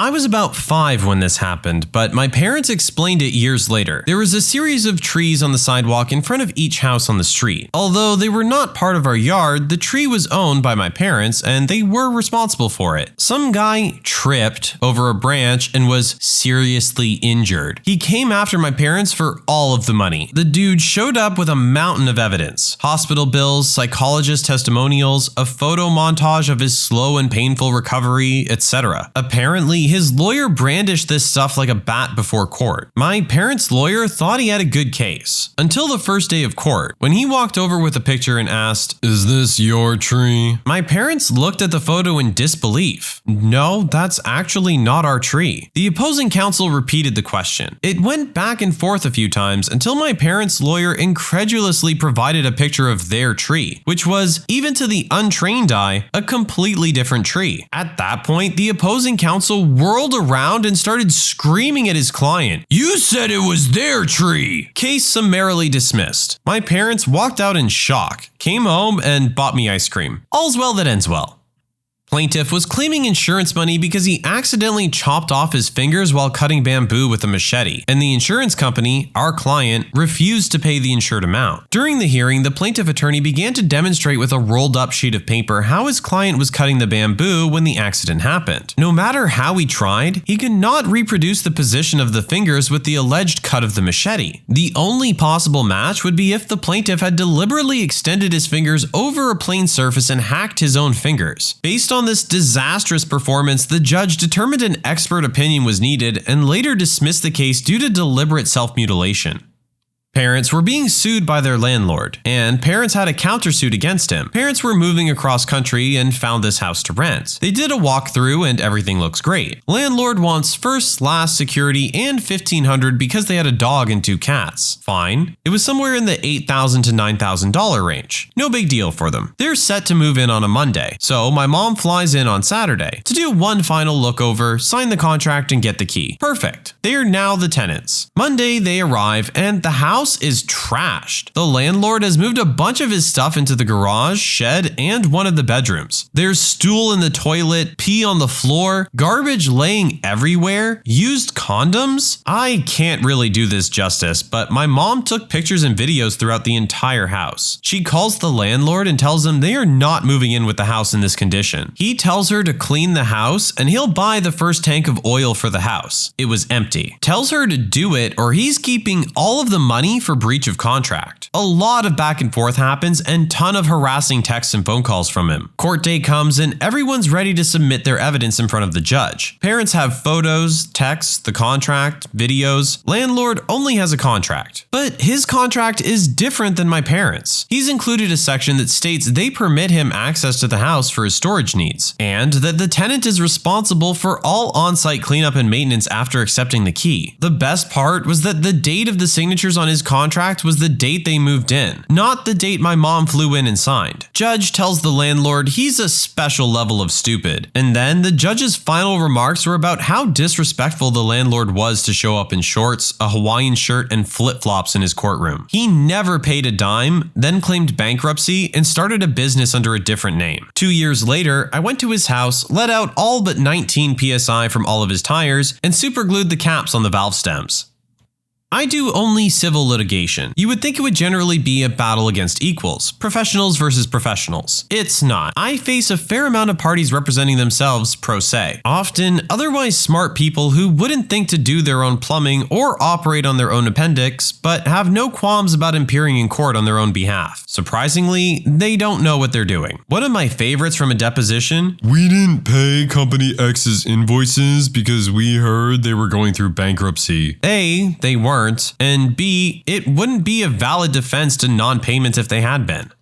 It happens more often than you would think. One attorney that people continue to hire, Brian, is sort of a legend. As opposing counsel 4 times in 6 years, he's lost cases against my firm where he could have won. This is civil litigation, but the guy has a knack for spoiling his momentum. One in particular, the evidence pointed that our client was at fault and we were asked to settle. Brian introduced a witness and voicemail to the record. We had no knowledge of these and asked to review. Upon review, we were confused as the voicemail had nothing to do with proving their case, and made the plaintiff look like a lunatic. It was full of incoherent rambling and swearing. We allowed the exhibits to be entered and they went over as we expected, and we won the counterclaim. A guy ended up taking my family to court basically because he'd been dating my mother and things ended. So he then takes us to small claims court with an itemized list of everything he'd ever bought the entire family. Every cheeseburger, every Kit Kat. He even billed for things he did, like house repairs. Some of the repairs were terrible and ruined other things. He tried to unclog the sink and ended up destroying the main drain pipe for the house. Now, he had bought some more expensive things as well. No one asked him to, but he was one of the types that loved to show how much money he had and would always talk about his connections and would name drop someone anytime we went anywhere. So when he takes us to court with his full itemized list, the judge asks him to go first to present his testimony. He basically says, "While I was with them, I bought all this stuff. I took them to dinner all the time and all this, but it was the idea it would be paid back by them." Judge: "You bought a child a birthday cake with the idea it would be paid back? Did you ever say that these things were loans and not gifts?" Him: "Well, no, but I shouldn't need to. That's the normal way people think." Judge: "Well, that's not the way I'd think. Case dismissed." I didn't prosecute this case, but I saw it. The state was prosecuting an individual for reckless conduct with a deadly weapon and criminal threatening with a deadly weapon. It was a bench trial because the defendant was a foreigner, and I guess the defendant was concerned that a jury would be biased against him. Essentially, the state alleged that the defendant waved a gun at 2 employees of a Dairy Queen and then discharged the gun in the air. The defendant was the manager of the Dairy Queen. So at the start of the case, the state requested a continuance because it could not produce the 2 employees. They had been subpoenaed but didn't show. The judge denied the continuance, so the state decided to go forward. It put on its case but wasn't able to introduce any testimony that the defendant brandished the gun at the employees or that he had discharged it near them. There were admissions that he had had a gun that night, which he had shown to other people, and testimony that the gun had been discharged. State rests. Defense does not move to dismiss and calls the defendant to the stand. I was watching in the gallery with some public defenders because trials were uncommon in that county. We immediately begin whispering to each other about how he didn't make the motion to dismiss at halftime. The defendant testifies about how he wanted to scare the 2 employees as a joke. Then, on cross, he testifies how he brandished the gun and what angle he was holding it when he fired. Defense rests. The judge had the longest delivery of verdict that I have ever heard. He said something to the effect of, "It's rare that you find a defendant that convicts himself by his own testimony, but that is what happened here. Without the testimony regarding the gun and the discharge, there would be insufficient evidence to convict." He goes on and on. While the judge was delivering the verdict, the defendant was standing, obviously. He faints and slams his head on the defendant's table. He ultimately was taken out of the courtroom on a stretcher and transported to a local hospital. There was blood all over the floor. The defense attorney, who was in his mid-60s, looked like he needed medical attention too. This would have been an instant ineffective assistance of counsel, but he was immediately deported, which is the main reason he went to trial, because he was also a convicted felon, though not charged with felon in possession in this case. And INS was only waiting for the conviction to deport him, so he was sent back to his home country. This was the most messed up thing I've seen in court, and have seen some wild stuff. I felt bad for the attorney, but ultimately contacted lawyers' assistants about him because I saw him do other things that were almost as bad. As a prosecutor, I was worried about his clients, who were paying him for the most part as the court was no longer appointing cases to him, him and his ability to effectively represent them. Doctors have read it. What was a symptom a patient didn't mention that was really important? 16-year-old came in with blood pressure of 60/30, pale as a ghost, tons of free fluid in his abdomen on ultrasound. Turns out he had a metastatic testicular cancer that had eroded into his aorta and was bleeding into his belly. Come to find out later, he had testicle lumps and was too scared to tell anyone.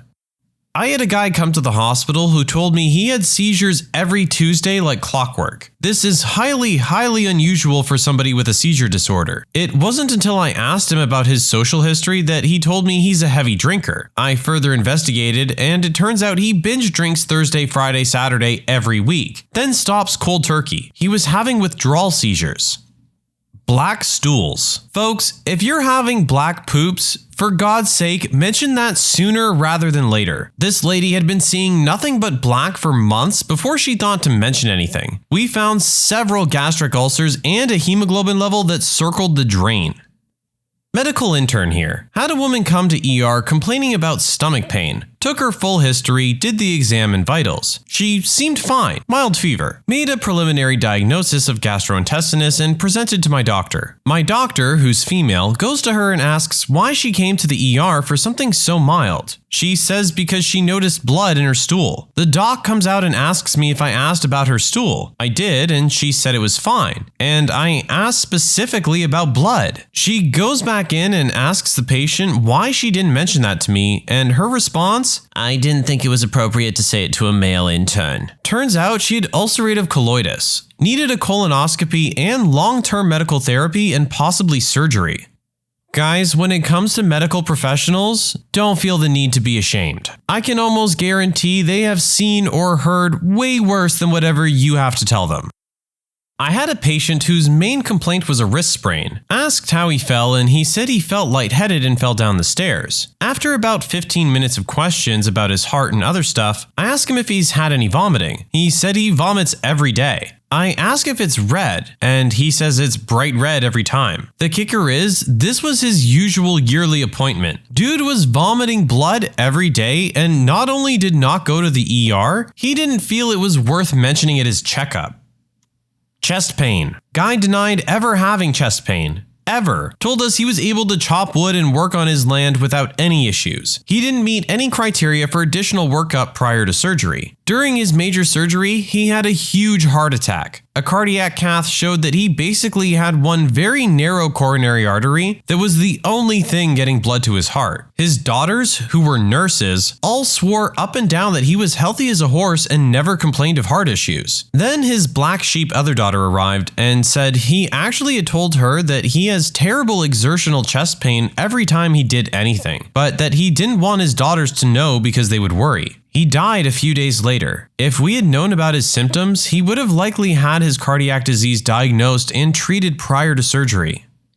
I had a patient who needed a small sterile procedure done but had a latex allergy, and it was in bright red all over her chart. We used paper charts back then. We had just ran out of latex-free sterile gloves. I went in to tell her she needed to come back in a week when we got them back. Then I decided to ask what happened when she came into contact with latex. Her response? "I get chlamydia."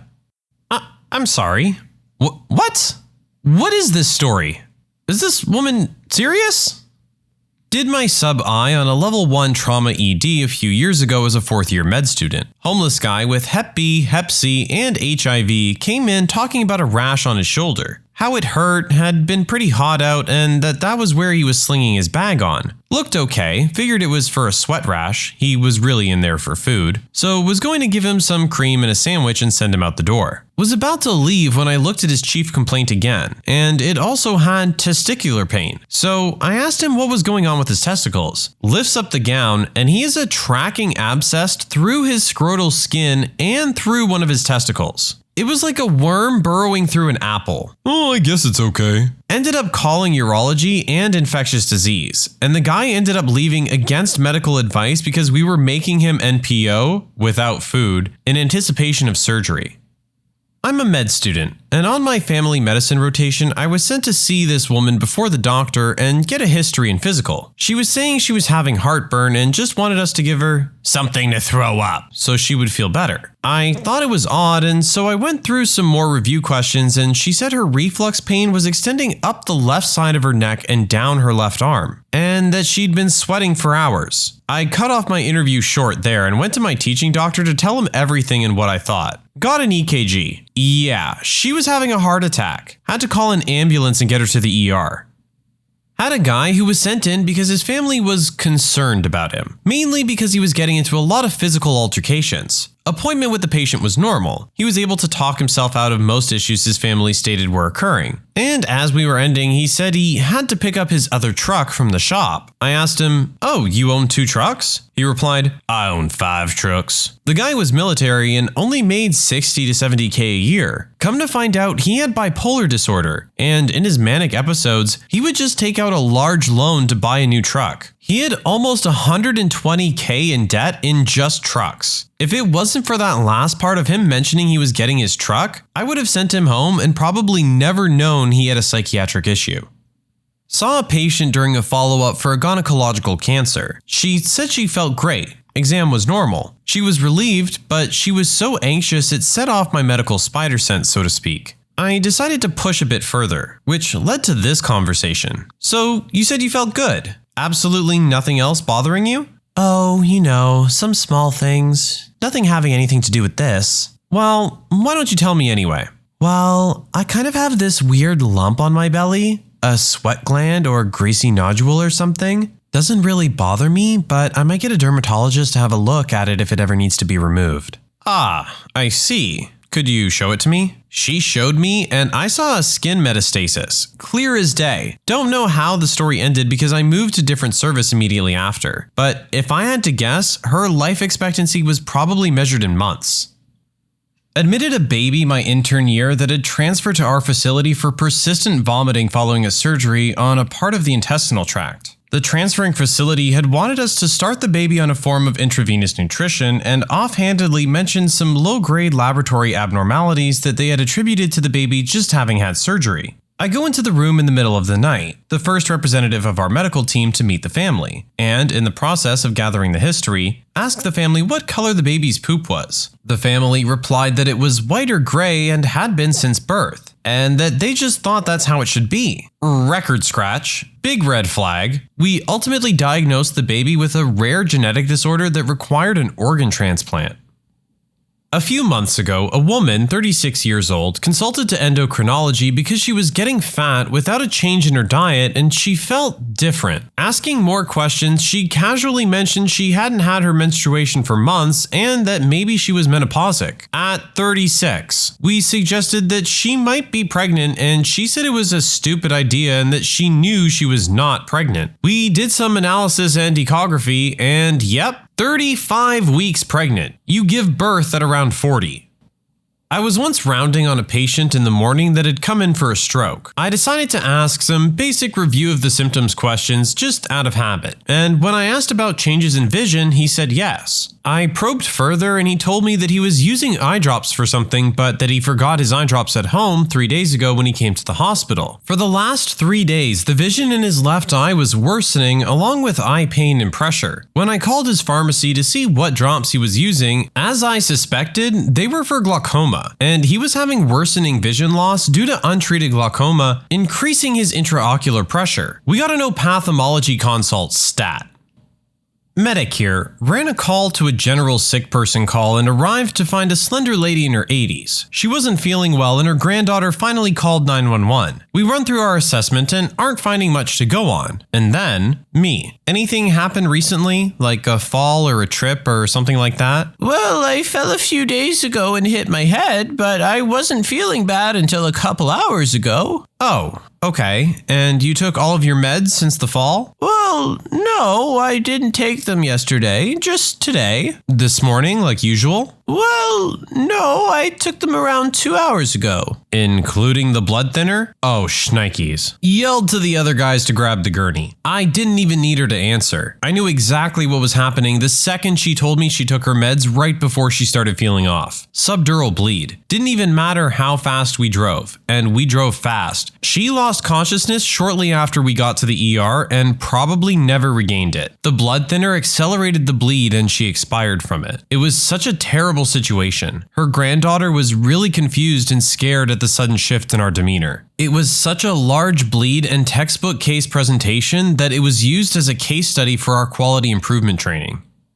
I'm an emergency medicine physician. I had an elderly gentleman come in because he fell in his kitchen. Didn't lose consciousness or anything. Didn't have any signs of trauma, but both eyes were slightly swollen, which he had said happened before the fall. Oh, and he forgot to tell me he also had a sore throat. He wouldn't have even brought it up if I hadn't asked why his voice sounded a little muffled. Took a close look at his throat. He had some pretty significant pharyngeal edema. He ended up having what's called angioedema, which explains the throat and eye swelling. Different from an allergic reaction. He ended up getting intubated and sedated and went to the ICU to protect his airway. He initially came in because of a completely inconsequential fall and got intubated and admitted to the ICU because of an "oh, by the way, doc" moment. Not a people doctor, but I worked as a vet tech for 3 years. Had a little tiny mini shih tzu in horrible health with a nasty attitude to match. You could seriously barely touch the dog, and she was very, very sick. The only reason we were able to do anything for her was because she was so small. The owner comes to visit her one afternoon and casually mentions to us that she's deaf. Poor thing was scared out of her mind and did remarkably better once we learned to let her know we were there before touching her. As a primary care doctor, we try to keep to our tight schedules. It can be difficult when patients could come in with something complex or with a shopping list of things that they want to talk about, and balancing this with providing good care and being mindful that the next patient will be waiting in 15 minutes for their appointment, we can be notorious for being late for these reasons. I saw a patient the other day who said she had a runny nose. I just got on with it, made sure she didn't have any signs of a more serious illness, and gave her some advice on what to do. After that, she also had a pain in her ankle she quickly wanted checked out. I couldn't find much wrong and assured her it would probably be okay in a couple days. Now her 15 minutes is up and I'm kinda gesturing her that we're finished. Then she pauses and says, "Okay, I just wanted to get those things checked out. The main reason I'm here is that I've been having chest pain all morning." God, I face-palmed. I had a patient come in with a neck mass. There was enough off that he got the beginnings of a malignancy and infection workup that was remarkable for the mass being a hematoma. Then he remembered he was in a car accident and the seatbelt was where said mass was. I was discharging an elderly man in a wheelchair who had been treated for a urinary tract infection. At the end of the conversation, I suddenly realized, somewhat embarrassingly, that nothing in his papers told me why he was in a wheelchair. So I asked, "Why are you in a wheelchair?" Because I can't walk. He answered, "Well, fine, but why can't you walk?" I don't know. Okay, how long have you been in a wheelchair? Since I was admitted last Sunday. Okay. At some point, everybody in health experiences how difficult it can be to get information from patients. A good tip is to ask specific questions. So I followed up with, "Did you have any problems walking a month ago?" Oh, no problems. I went for daily walks. At this point, I had to get up and do a neurological exam, and found almost total loss of motoric and sensoric function in the lower extremities. Turns out he had a metastatic cancer compressing his spinal cord, and since he hadn't mentioned his quickly deteriorating legs, he had just been put in a wheelchair at admission with no further questions asked. As a kid, I was always out of breath and could hardly do any physical activity. When I would run or laugh hard or go up the stairs, my arms and legs would tingle. Thought I mentioned that to my parents a few times, but at the doctor, all that was ever said was I wasn't very active. Ended up passing out in gym class at age 8 and being diagnosed with a cardiovascular problem about a month before it would have killed me. The tingling and dizziness should have been a good clue. Not so much a symptom, but a medication missing from their health records that produced symptoms of poor bone grafting. In my dental office, and basically any dental office, we ask you to fill out a health history form and sign it. We'll again ask you at x-rays about any medications or health concerns. We will again ask you about what medications you're taking before any procedures. We will ask you again each and every time you visit the office, even if we just saw you yesterday as your last appointment. This man came in for several implants. This has multiple stages, which means multiple visits. We asked countless times upon each visit about his health records, health history, and medication. Nothing. Okay, that's great. But guess who had many failed implants, pain, and bone issues develop? Every implant failed. We only found out what the heck was going on when we were scratching our heads trying to understand why a healthy person was having bone problems, and asked him if it was fine for us to contact his physician, and from his physician we found out about his medication and made the connections right away. The medication he was on greatly prevents proper bone health. We would have changed our entire treatment plan if he had mentioned his medication he was taking. We even explained the treatment plan several times and asked if there were health problems so many times, and he stated no health problems. At least if he had stated a health problem, we could have researched what medications are used for it and prevented issues. He required bone grafting, and proper bone health is imperative. He spent thousands and then blamed us. He's forcing our doctor to do thousands of free work on damages because of his mistake. So much money, pain, and problems could have been prevented if this man just told us what damn pill he fed himself each night before bed. I'm an EMS worker, and one day my 62-year-old neighbor calls me up and tells me to bring my blood pressure thingy. She's a retired cop and one of the coolest people you'll ever hope to meet. She's also stubborn as a mule, so I'm thinking immediately that if she's asking me for a once-over, things are not swell. So I head up with my cuff and stethoscope and ask her what's up. She tells me she's felt off for a few days, dizzy at odd times and exhausted. I take her blood pressure as she's sitting in her chair, and it's fairly normal, but she's still acting off. Her eyes are red-rimmed, she's pale, and then I notice a bruise on her chin. I ask her about it. She tells me about getting up to go to the bathroom the night before, and the last thing she recalled was walking back into her bedroom. She woke up later on the floor. In my world, that's just cause for a ride in our Weep Whoop mobile. But again, we're not dealing with your average little old lady. So I'm essentially now trying to convince her gently that she needs a doctor's opinion. I did a couple of quick tests to rule out a stroke, and she passed with flying colors. I do a postural, where someone goes from sitting to standing and you check their blood pressure to see if they're compensating, and she's down a solid 20 points, but is of course playing it down as not a big deal. As we're negotiating, I tell her, look, you wouldn't call me up here for nothing, so we need to figure this out. Then it finally comes out. She's had dark and tarry stools and vomit. Well, that was the end of negotiation. Ambulance was called and she was rushed to the ER, where she was immediately given a blood transfusion because of a massive GI bleed. I'm still surprised her blood pressure was within normal ranges both times, but I've chalked it up to the amount of vinegar she has in her. Guys, I had to say Weep Whoop mobile like 15 times because I couldn't say it without laughing. Nurse here. Had a man come in complaining of urinary retention, which could be because of his age. He left out the weakness and numbness in his legs that had been going on for almost a month during all of his assessments. These assessments were by both doctors, urologists, and nurses. He always denied any other symptoms besides urinary retention. He suddenly stopped being able to feel or move below his belly button. MRI of his back showed cancer into his spinal column, and he died 8 months later.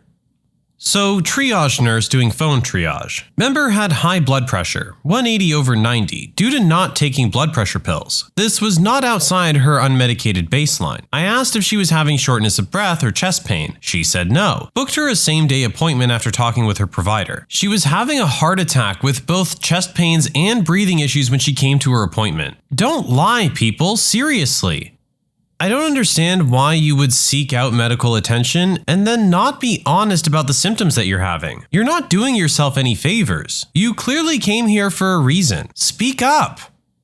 Exhaustion. Not just being really tired at the end of the day, but unable to function exhaustion. I would wake up in the morning and then 2 hours later need to take a nap that would sometimes last until 3 or 5 in the afternoon. I told my doctor and she ran blood tests, thinking it was my thyroid, but nothing came back abnormal. I was 29 years old. She kind of shrugged and figured it was hormones. A few months later, I noticed rectal bleeding. Went back to the doctor to be told it was hemorrhoids and just waited out. Turns out it was stage 3 rectal cancer. I was cancer-free for almost 3 years until it reappeared in my lung. Now I'm stage 4 and about to begin immunotherapy. I'm lucky because my disease is regulated to only a tiny spot, and I have a rare mutation that qualifies me for immunotherapy, but it's still an absolutely terrifying situation. Feeling extremely tired all the time is one of the first notable symptoms of some cancers. Please don't let your doctors ignore it.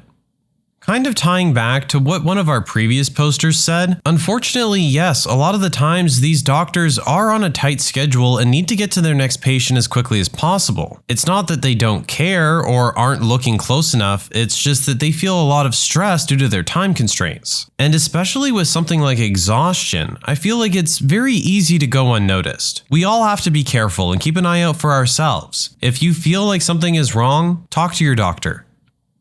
When you subscribe, make sure to hit the bell to turn on notifications. Put the playlist on in the background to finish listening to all the stories linked at the top of the description. And if you like Am I the Genius, give Am I the Jerk a shot, linked in the description as well. Either way, thanks a lot for watching, and we'll see you guys next time.